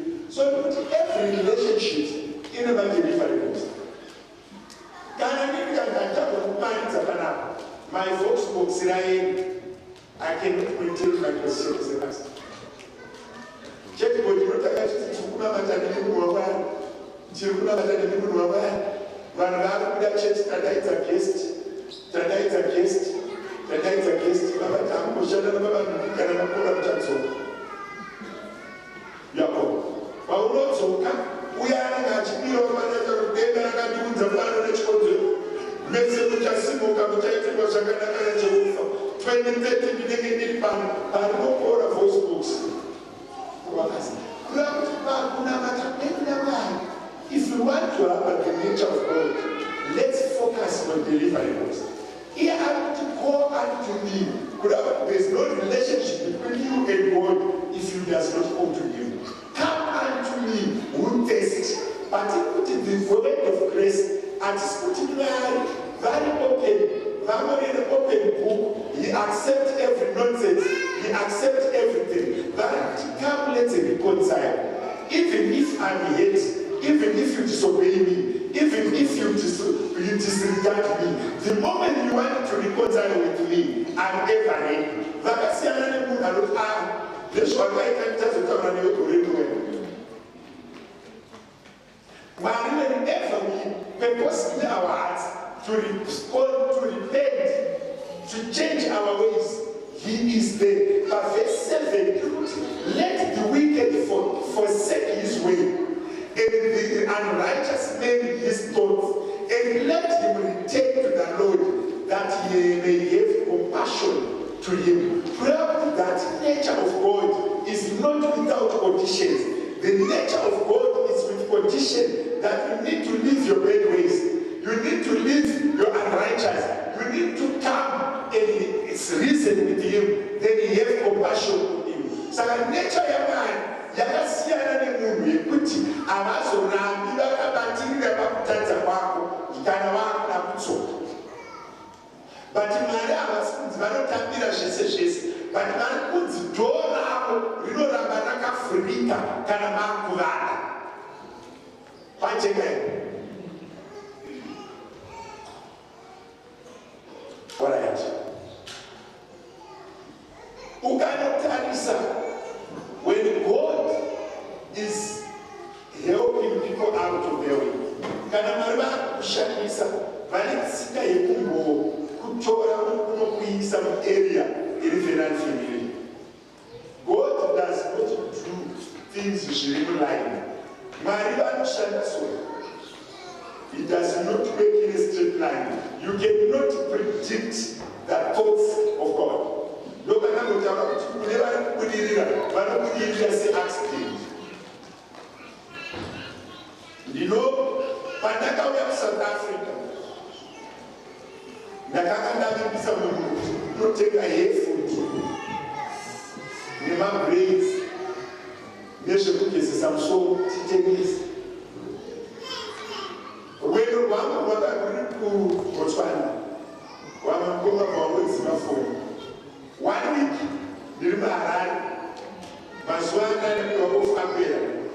I came to SA by default. Now for this company in Australia, in Australia, and I was 4,000 per day. Tiago trainer one day to go for them. I want to get a man. Didn't get a man, he will take. Didn't get a man. Because I calculate up to 22 times 4, that's 88. Didn't get a man. Therefore, you shall go within a month, you go check within 2 months, you go check the showers. Didn't get a man. It's closer to what I'm getting closer to my destiny. I'm getting closer to my 4,000 a day.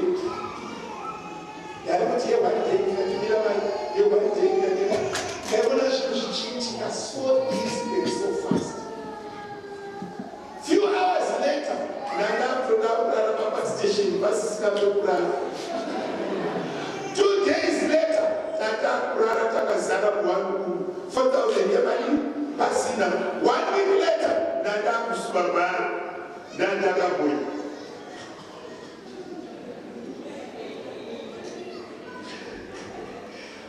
apa unenge uchi ene mazaya tainamata taiva mabrother wekuvaita manelevo unabereka mukokuti vaintarusha kuti madziro aitswa zita rajesu muzita rajesu uchinamata unyazaona kuti pano pakaoma vanhu vataishanda navo vaitenga inonzi mofight kana muchaiziva ikapikwa somusiri kuidya manhuviriro nekanakiro kairira uchinzwa mhino dzichikakirwa nemofight so vakanayonesa irandasikutiinda mari asi chikori chichocho chikapikwa uko sipedadera motobovhura mahwindo nemato but chinesika zvinozoakati mofight munhu akunakiro but in all those things achisiya mwari vavanitaria kuti ndakabva pa4000 ndikadropa maplanzi angu ese ndikaita sopa nyatsaita sopa unoita sopa apa ndichiwana basa ndakadonedza 5 rand ndakubvunza kuti mari kana vaine destiny nemunhu havasi mari vanongoti zvese kutsararase zvezvokufudza moto nemafirelighters kambobatidza kubva watopfuta after 2 minutes watogocha jeni yamwari haina bani mwari vanobika munhu kusvika chachitinha chinoenda pakona chaibva mwari havakusvitse usati waibva vanotanga vabika munhu kuti aibve akwanise kuholda certain positions in life unotobikirwa mapositions aunopuri ndarasa 5 rand kune vanhu chekupfeka matrauzi akaita sei mazuva aidodiscourage trauzi varaichengeta varaiita seving unodaiwo ndiri mushobrai kudaiwo ndaishaya kana ndatenga machikengonza avo 3 rand then rofure chimbereyero mushobrai tinaita 2 rand ndine magonza avo ndafamba ndakwira ndadzika muvekafreden wako ndakwira ndadzika ndakwira vana vanowana wamwe sisi wekusipa what are you saying? What are you looking for? Kati mari, you lost your mind. Kuti ndichataura munhu wekukadzi kuti ikakubakanizi vanangoti 20 rand zvaatonipa 20 rand yavandichi weekend ndauda kugeza chirauzi daiwo ona ingairinotoiwa yakaseva iri kupendera. You see, I just think kuti izvezvizvi ndamufundisa munhu akandiudza kuti baba handina 5 rand I understand him why ndakapfuura 5 rand it can change someone's life kana zvinhu zvakaoma 5 rand can change your life for that day kana uine hufu nemafuta 5 rand can go and grade 2 tomatoes ukaita jacha ukatorara tikamuka tichiona rini mangwana but kana mari vakangomuka vachiti ndive pasta vanhu vakutotanga kuti birthday money vanhu vakutotanga kuti fathers day vanhu vakutombera baba vedu vamwe vacho pride inokurumidza because unenge usati wabikwa ndoda kuudza mumwe munhu akanditeerera kuti kuomba kweupenyu zuva ranhasi does not mean mwari vakukanganwa kana paine chakataurwa namwari muupenyu hwako just wait and see who God is. Avarasisi. Can I repeat this? Maravani avarasisi. Rega kutarisa munhu anoti Jesu ukaona munhu achina mata achinowanikita ndori kunikise anaugeza umwe wacho akutofamba 4 kilometers ndine hama dzaifamba kubva kuGramfisher uya kuchechi kugaraji kudai netsokaso oshi yokagara padhuze naye kuti ari kumwanikita remember ari paprocess yake yekusimudzwa namwari ari pasizeni yake yekubikwa ende vese vakagara vakapfeka masutu unoziva kuti sutu iyi mirako iyi sutu iyi inochirandavei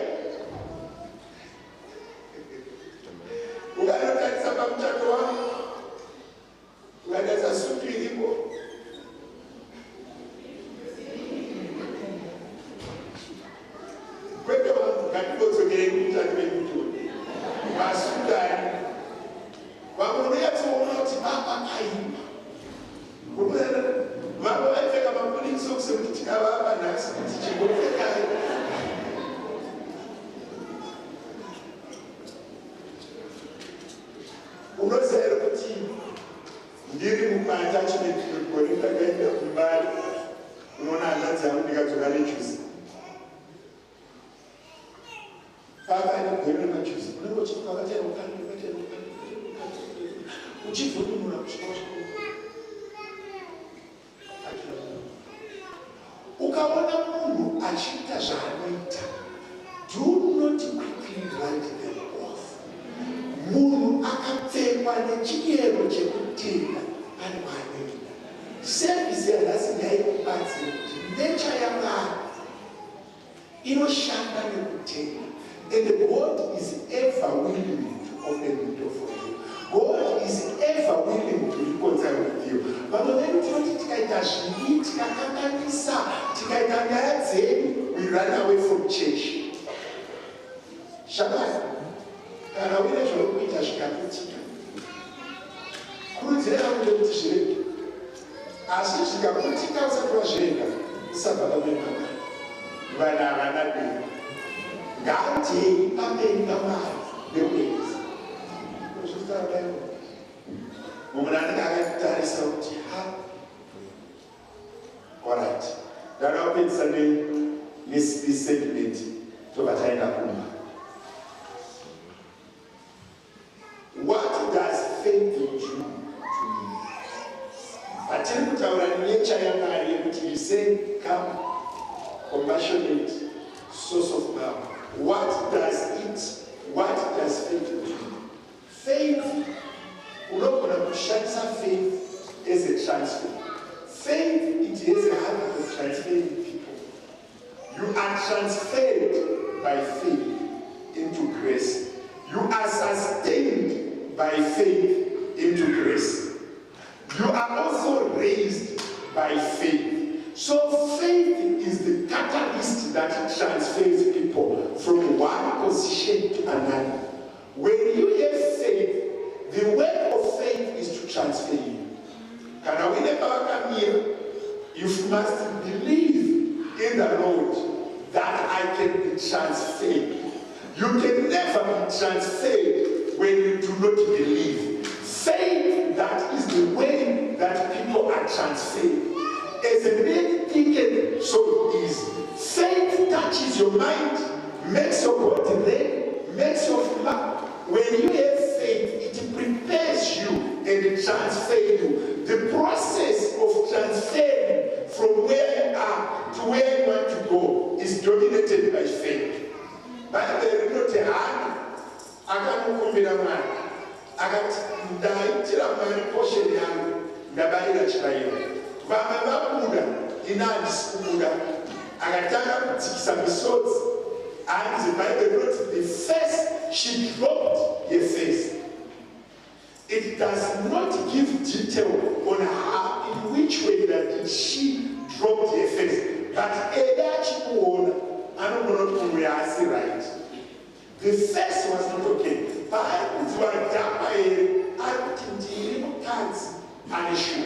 gravity faith kutenda kwake wakamubvisa mubarreness kunozadza. But remember now kuti Mwari vari kuti dumbu rahana rakabatwa naMwari, dumbu remukadzi waManoa rakabatwa naMwari, dumbu raRachel rakabatwa naMwari, dumbu raSara rakabatwa naMwari, dumbu raElizabeth rakabatwa naMwari.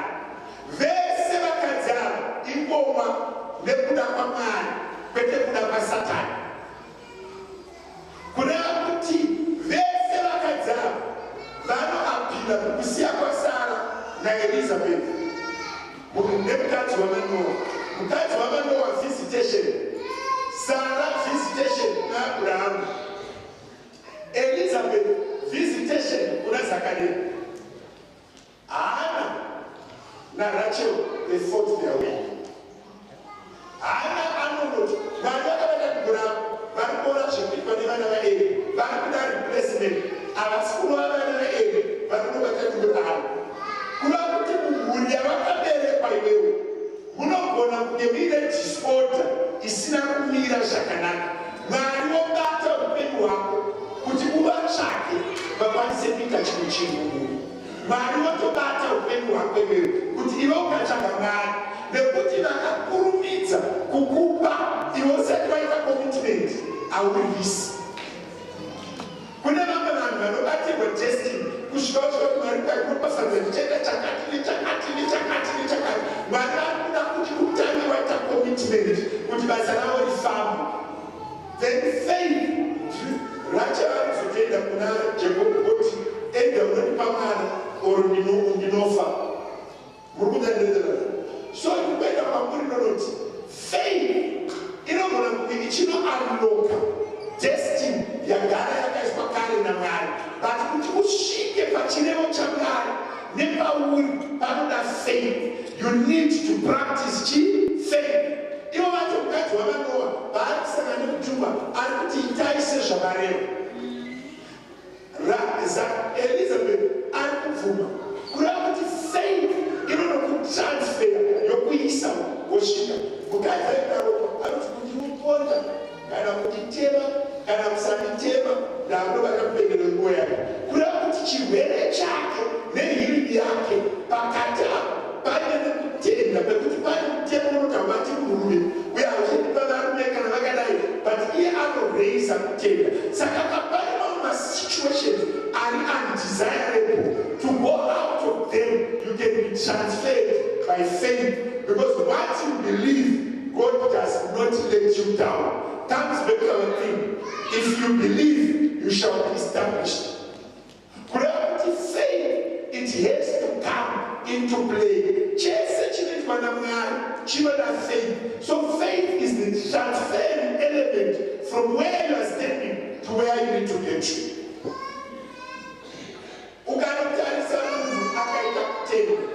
Remember, kuti vanhu vatigere navo, vakadzi, varume, hama dzedu, haugarivokuvafunza vari kuzivitana muchisi.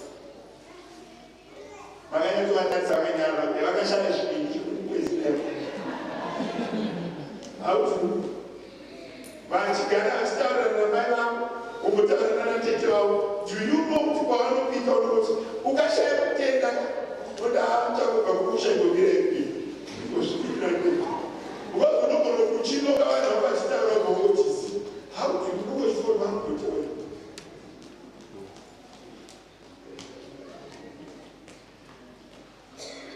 So, but how do you stay with them? You believe, you trust them, you want to guarantee them. Sure, not for to get that someone who teaches it. But when you have faith, when you trust them, that's how it's taken. So I will go to a relationship in a man who's never trust. Nobody will win it up. I will go to a man who's never trust. You need to trust God. You need to have faith. But your situation, you know what I'm doing? It is doable. In Christ, it is doable. God, that I can do all things through Christ. That's what I'm doing.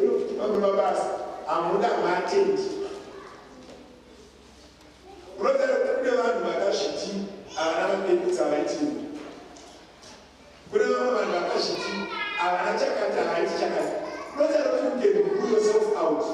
Ruling yourself out, throwing yourself in the pit, you will.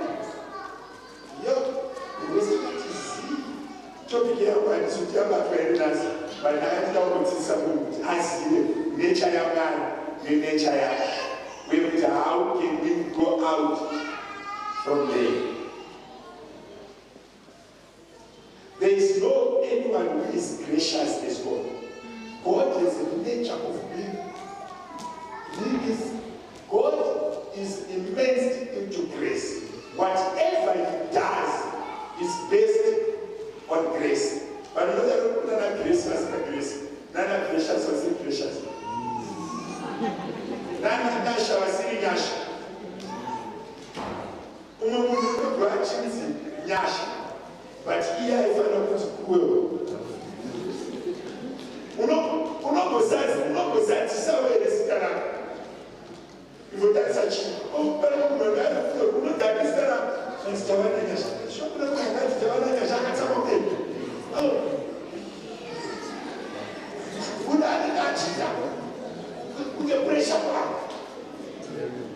iri kubwirika iye hospitali wazetarisa zita rake mutsaji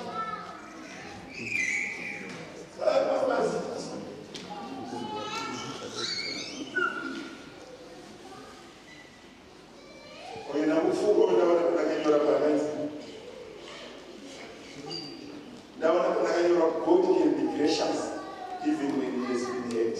Ndokana kotora izvo yacho zviri mumanutsamo kana riri zita rako unogerere asi kana riri zita rako chindekashuwa kunozadzisa zita rako vabereki vako havana kuitira utsinye vakakuchitabudzai vakakupa zita rinoshandikana even vakachitabudzai mamwe mazita achinji iyarae even riri kupachitupa vachitizitera rinamunhu kwandiri kuza kuti munhu asingazivi kuti zita raiko rei. Alright. Pane revelation yandakuwana iyi ainokuti haibatiri asi kuda kukonjendaisa vamasuka vamuti navamanhizi nevakagara pakacha. Ukaona mufundisi wenyu everyday akanonda hembe dzekuteki everyday achitengesa tapaweni iwoni goti rememberisa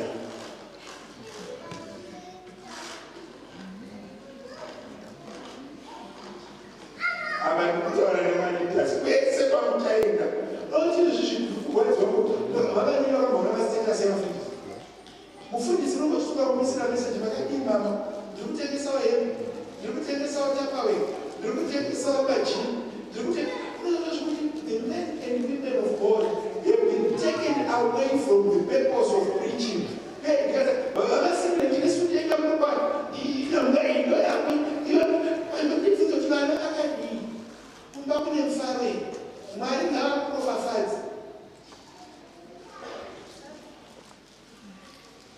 That sin must destroy. Not about you are perfect, you are not at that level.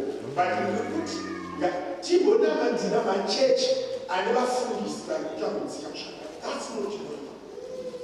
You don't know what to do for that. Man, you can't run to take a church.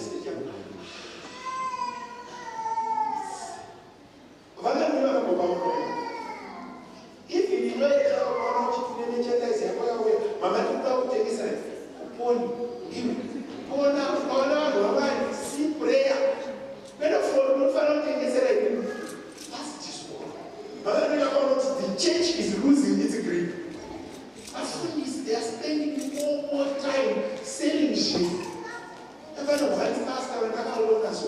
Every time, pastors power was taking such shit, I want to post a church, I want to face, I want to.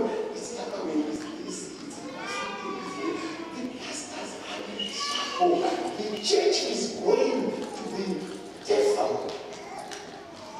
Vabereki vanhu vanoshanda paoto munobvumirana neni kuti pane paita disport kuti ndinofondera vaivani veku ndine zvichamushi wesam inini ndinonamatanii nenda kuti basa rekusipota vanhu yanimotandocheka uyanotocheka mubanoitatinonaurasookekirabasa. It's so sad. Pastors are getting so desperate to feed their families. The church is going to the devil. A pastor must not be merchandised.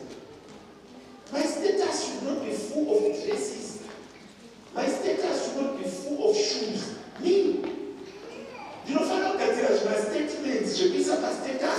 Kuti musomonero, unotora chistatement ichocho victory certain, tinokunda chete, ndo basa rikafundisa pamastatus. I don't dress up on Facebook. I'm saying it's not. But I'm not the church. Not that God journalists that the church is a substance. But if you see, you never feel such. You never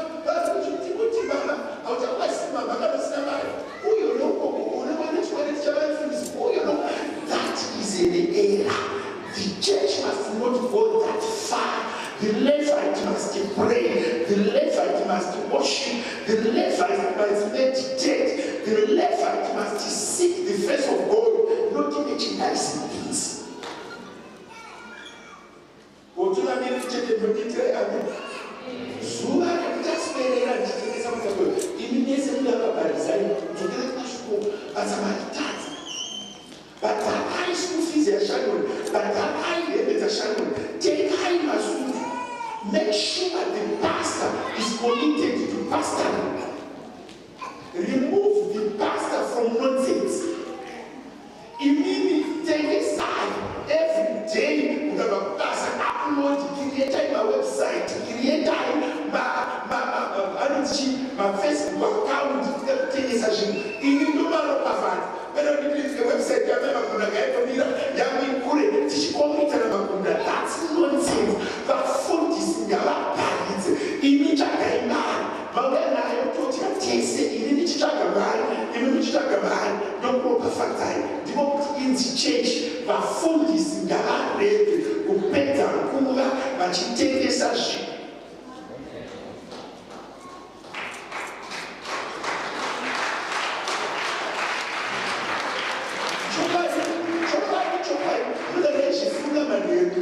The church is going down.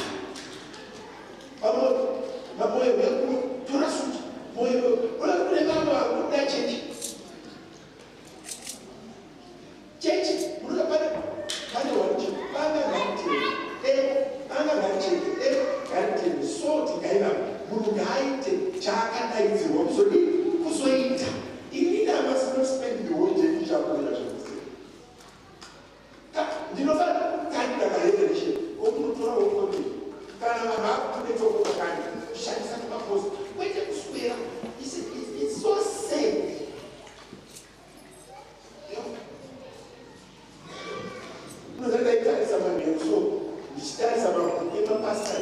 Every pastor is saying something. The church is not doing right. The church is not doing the right thing. Maybe you should down and you would have time to move situation. And the man who found see a situation which Russia went and it's Russia. Whoever is listening to me online, which is the online, in the church, I'm going to say, and a pastor, what thing is actually going to do something to the pastor. Meet some of the cost of the pastor. The food is, but let them move, but she can pass, and I'm that's okay about the chichi. Baba Gabami Baba, Mine Gabami Mine, Ukomana Gabi Ukomana, Muskana Gabichi, Muskana. Kumanasana, Masaka, Muku and Yasha Granari, Yahweh, and Mumo, Shakama, my life from which I don't know, Yahweh will go to the South of Europe, Garinacha. I'll let you share Mumo for Chairman.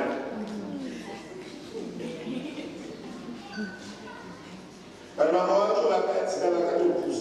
I don't know what can I share with my animal. No, chicken, I don't see people in my religion. No, people in my animal. Get your man. But my mother, she went to doctor, I said, oh, single girl, Musuno 50 when you go free. Now, let you. That's a big cash. I can't give it. I should be there. Para os colegas que ajudaram, porque é bem de porta. E a troca da cabeça dele tinha que ter outro filho. Remember, cada um vai chamar se da casa voluntária. Dora mais para o programa. Ele vai me dar joia, se vai precisar de cuidar da casa. E não precisa de capoeiro. Vai deixar da cabeça da cabeça. The big lunch. Vanga tu for what to do that. It's not chatting. They knew it. They next target it. What? J'ai compris dans une image, j'ai un formulaire, j'ai rapporté un gagnant. Now, we're actually going to put the même food. Do you remember what I told you that? Let's go out to the oh, we have to talk about change. What was going to come when I was over the told?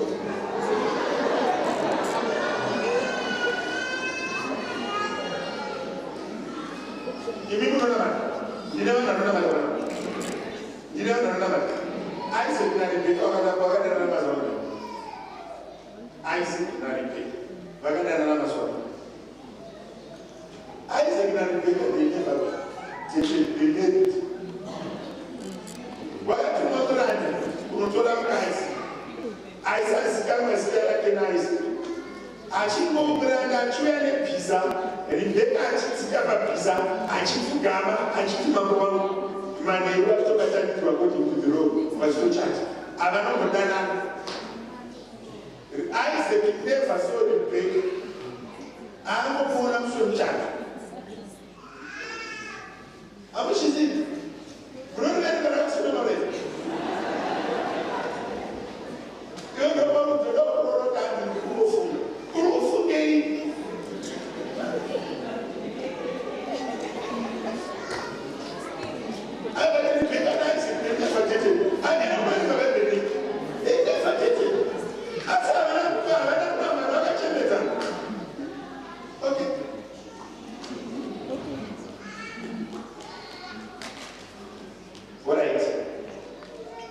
zvinotera muchazvinzwa next week. Thus, ndakachitaura ndine malesson ndakaticha akawanda. Kuda kutanga kuita self-assessment. Self-assessment yekutanga, things to do. Munoisa kuti tikaticha tinoita homework. Things to do muservice yanhasi. Chekutanga, ndoda kuti unyore pakanzi nature of men, evil for evil. Wozonyora kuti nature of God. Wobvati God can be gracious even when he has been hurt, dishonored and disobeyed. Saka pana hate, dishonored na disobeyed. Unonyora list yezvinhu zvaukuitira zvaukukanganisira Mwari, nezvaukudishonora nazvo Mwari, nezvaukuteerera. The nature of men, ugononyora kuti vanhu vakaiwa kubvisa kusacrifice or revenge. These things to do. Alright, that's first one. Second one, which position are you currently sitting that you need to transfer yourself? The power where you need to transfer yourself. We say grace. In nature, you are to transfer you through faith from where you are to the next level.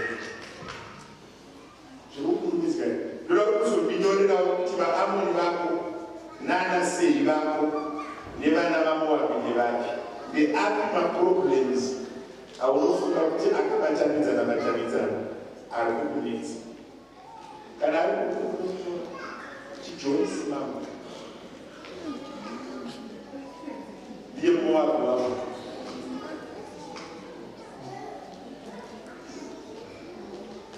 what I check Betsy without who go to Pama every relationship. Yahweh and I, every relationship we are in the terms of reference. And every relationship Yahweh and I in the terms of reference. Lord, what are your terms of reference? That will answer now. You need what do I do for God? She can put it on God. For example, in 1997, when April, I committed that I don't miss a Sunday service. I committed 1997. I committed then I had no money. I had no clothes. I had no shoes besides school shoes. But I committed that I don't miss a Sunday service. So my delivery was it's a Sunday service. I went to church, of course. I was in church, in the local church. What are you putting? You know, you can come here, but you know, each, you know, it's right. Can I be the sheep of two kinds of two kinds, but each will to be. Several times, I'm smiling. anokunonoka shamani ndakakubikira sadza ndairemaingwa few days ago twakagumani ilikuwa chaipedza kugoma ndaii ndikabvuma kuti zvishuma muna 2009 handisati nambozva chino saka kuti munhu anogona kubirwa zvimwe zvese unogona kupinda but kupfeka kwako ndakakubatira uri kuzodaaaa iwewe kupa example kuzvibata ndizvo unokumboenda paupe unavata petinotaura neti mitomboka pasi but what are the deliverables? What is it that I can say? Unokumboenda unonyora list yekuti mwari 1 2 3 4 5 6 ndinokuitirai muri kuti haufunza munhu mudhayari rako in your free space chimbononyora zvinhu zvaunoitira mwari usakepe apa hapana chekunyemba hapana wekufadza ungori tu remember ndati mwari vanotiregerera when we hate him in his presence zvese zvatinoita tinoita in his presence kugona kwedu in his presence kutadza kwedu in his presence disobedience in his presence obedience in his presence pakunoda kuvashogori mangwani prayer items edu ndekuti unonamata nezvinhu zvechokwadi zvaunoitira mari munhu mangwana mupreya even ukauya kuno kana ukasauya kuno unofanira kuvakandira papepa kana mafoni ako uchiti God I do this for you. Handisi kuramba kuti ndiri mukadzi, handisi kuramba kuti ndakambokundikana, handisi kuramba kuti ndakamboremerwa, kati mari yari kudenga munoti chii nezvandinoita. Pana munhu akazombonzi nguva yakafa yakwana akati mari check my record and search what I've done for you. Kuti kana usina chaunoti ichi ndinoitira mari chienda unonyora kuti mari ndakuita ichi neichi neichi neichi neichi but chimwe chacho chokufanira kunyora chakokukumbira usamufundisi go and write it down. God, I don't want to miss a Sunday service. God, I don't want to miss your presence. Try by all means never to miss a Sunday service. On its own, it's prayer.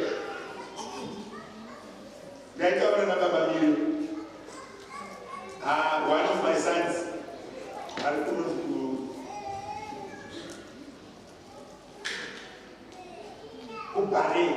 aindikudza akati mufundisi ndiri mukristu ndiri kurarama nemamazina chandadzidza kuno chatinotadza semakristu is our time of appointment namari hanzi hati chinopinda mubasa kutonamata munhu wese palanchi anogeza maoko ake unonamata manheru asati akuda basa anonamata everyday mahanzi usiku 3 AM bero rinoita munhu wese anongachinakuta munhu wese hanzi chinhu wani chakatibatsira chandaitadza kuita kuziva kusouth africa nekusima kunamata ndauya kuno kumufundisi hanzi mamwe pachingofira kusakava nava vachakutora posisheni yangu mubasa because ini ndikunamata kawani pawiki iwo makuseni masikati nemanheru makuseni masikati tichipedza basa nekumba makuseni zivanoti vanonamata hanzi kana uchiseva kasoro nguva yakunamata yakwana ungodaivesa. So I think that is I think Christianity we need to pray more. We need to do more in our prayer so that these people don't overtake us. And I'm requesting this. Do back I see every Sunday that we are told Caesar. But obedience I've given my 3 hours to Christ. I've given my 4 hours of the week to the Lord. Every Sunday, give it a challenge to every Sunday I go to church. And this thing, you can actually go to God and say, 52 out of 52, back morning, I was in your presence. Why not to be? Amen and amen. Why not to tell Shakana? Sakana assignments. And then now, by my assignments, we are supposed to come to the pano no shikona. bvisai vafundisi mustream yekusunga zvibereko. I'm wondering kuti dai ndikuna matapanapa mulangi ichitengesa masutu nyamunga asati ambadhara sutu yangu ndaizomudamatira ndichiti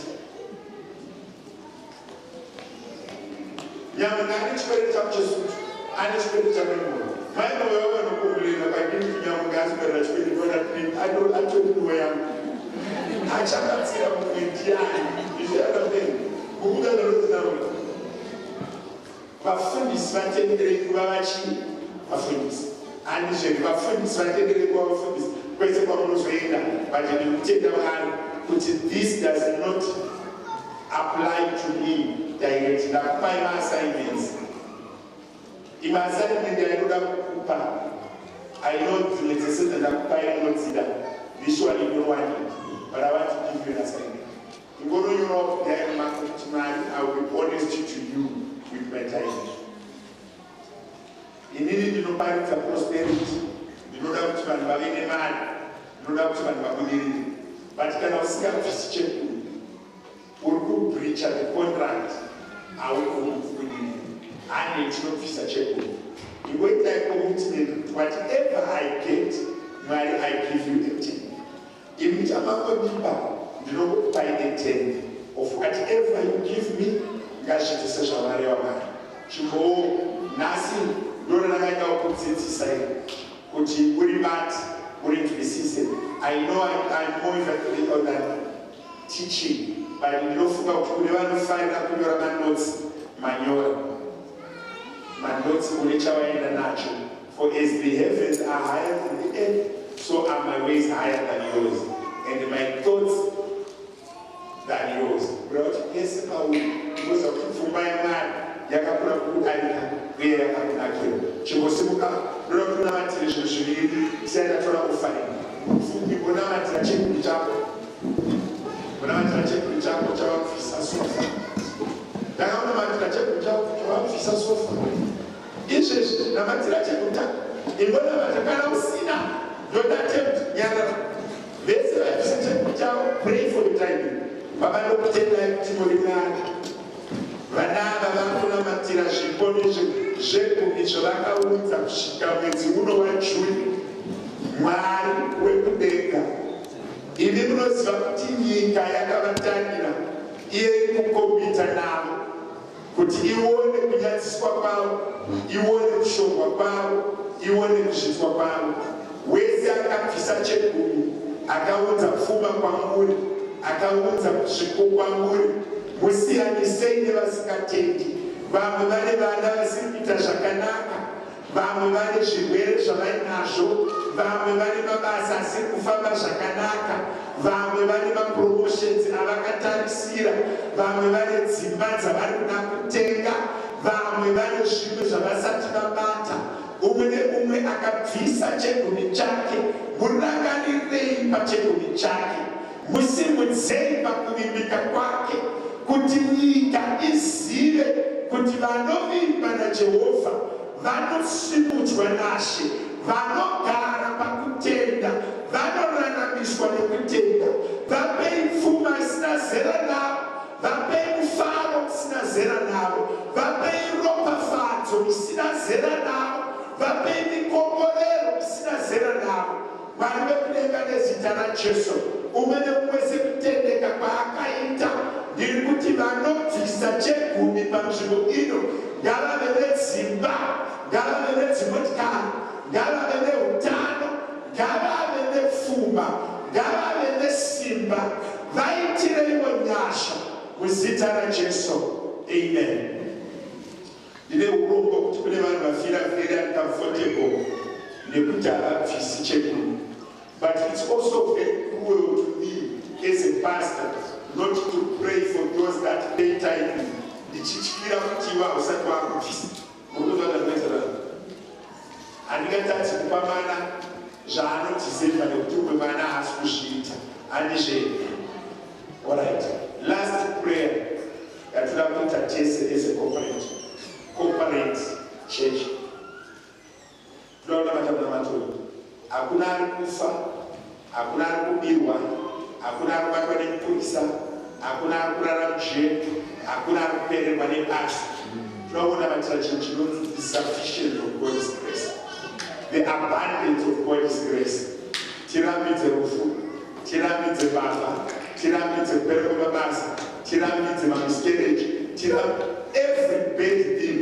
Bible showura mana kati pasimba rikati whatever you agree on earth shall be powerful on earth or in heaven. We just want to remove any form of a negative thing. Tinamati, the prayer of super protection upon the church and upon our lives. Taka mata. Mwari ndokutendai. Ndichirambidza mazuva anorwadza. Ndichirambidza vanonetswa. Wese akanditeerera kutwa iswi rangu. Ndareke kufa, ndareke kurwara, ndareke kunetswa nezvepanyika ino. Vasina mapepa ngavareke kubatwa nemapurisa, vari kunetseka nemabasa ngavava nemabasa. Mufaro ngauvanzwe kudzimba, marelationship akuparara ngaadzoreredzwe, dzimba ngadzive nemifaro, mwoyo yakanyika ngaipore. Ndinodeclare protection pamusoro pechurch, ndinodeclare nyasha pamusoro pechurch. Kereke ngaikomberedzwe neruzhowa, hakuna unofa, hakuna unorwara, hakuna unobirwa, hakuna unoparara. Marelationship ngadzoreredzwe, dzimba ngadzidzoreredze, mufaro ngaudzoreredzwe, nyasha ngadzidzoreredze, vana vedu ngavachengetwe kuzvikoro, ngavabudirire kuzvikoro. Ndinorambidza ma-accidents, ndinorambidza kubatwa nemweya yetsvina.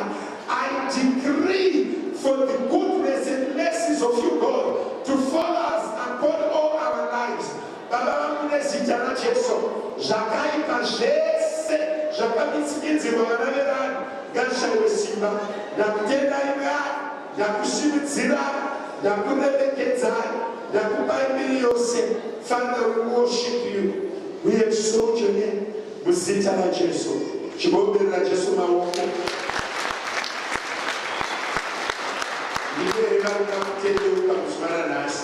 Anyone who wants to receive Jesus as their Savior for the first time, or waibona vatakazvirenga kana uripo kuuya kumberi chinamatenero kana pasina ngatiomberei maoko zvakare pamberi paMwari. Praise him. Ndiri kutsvaga imba yozvinonakidza kana mavumba. Ndiri kutsvaga vanhu vanoita kuda kugamuchira Jesu. Mwari vakuitire zvakanaka. Ukaona kati bhoti isi yekufamba uchiuya kuBhetelehemu kuti nhasi ndoda kugamuchira Jesu. Mwari vakuitire zvakanaka. Zita renyu kudzani. Kaputenda Mwari nekupenyu vasista noisiziki vauya kuzogamuchira Jesu. Simudza maoko ako kuna She kuti Mwari wekudenga, ndinokutendai nezuva ranhasi. Matipa nyasha nemumwe mukana wekurarama mamuri. Ndinoramba Satani nemabasa ake ose. Kubva nhasi, imi Jesu, ndawe imi ndinogara matiri. Ndichengetei, ndirwirei, ndidzidzisei zvamusingakoni, mundibatsire pakupwanyikana kwangu. Muzita renyu Jesu. Amen. Pfugama.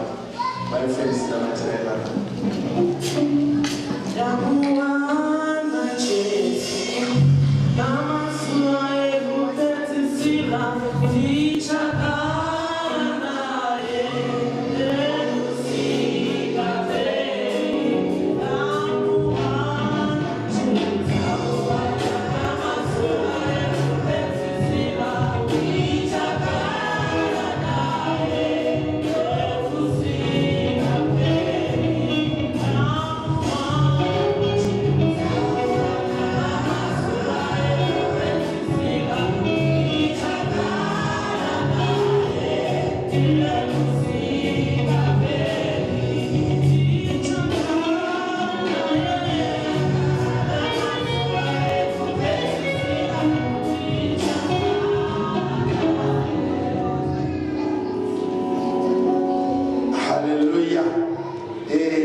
kutenda Mwari vaasha tenderewo vanyore zita ravo kutorewo zita ravo nenhamba dzavo tinozoita follow up navo midweek.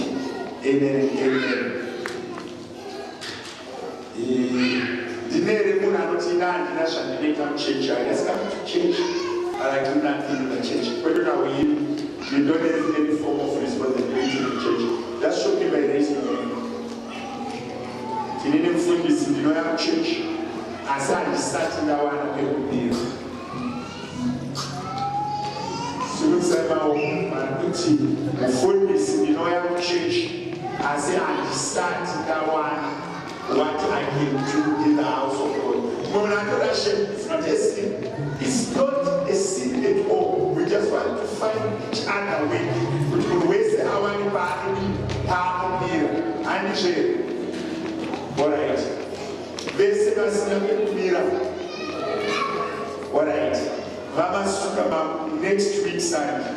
Akuna any other group no Sara. Tuda usara nevani. Asira zvakanoita tifome magroups ekuvapa basa anditi umwe neumwe toona anoshanda kupi anoiti what they give to tivaise tivape zvekuita so that we don't deprive them as leaders. Toda kufoma magroups evanhu vakawanda toita kufoma zvimaprotocol team zvimahosting team zvimamaintenance team mumwe nemumwe ati kana ndikasvika pachechi pedu ndinoita ichi handizveri vabereki nevanani.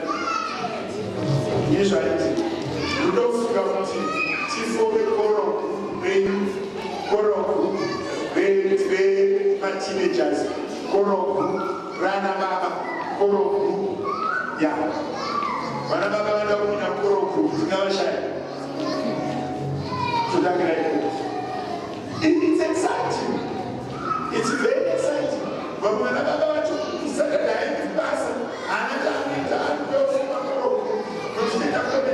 teenagers, Sunday school, youth, Nana Baba. Manama ya mfundisha wa wana kutoka TV zetu. Mama Yesu anatupenda. Ana biashara kubaya.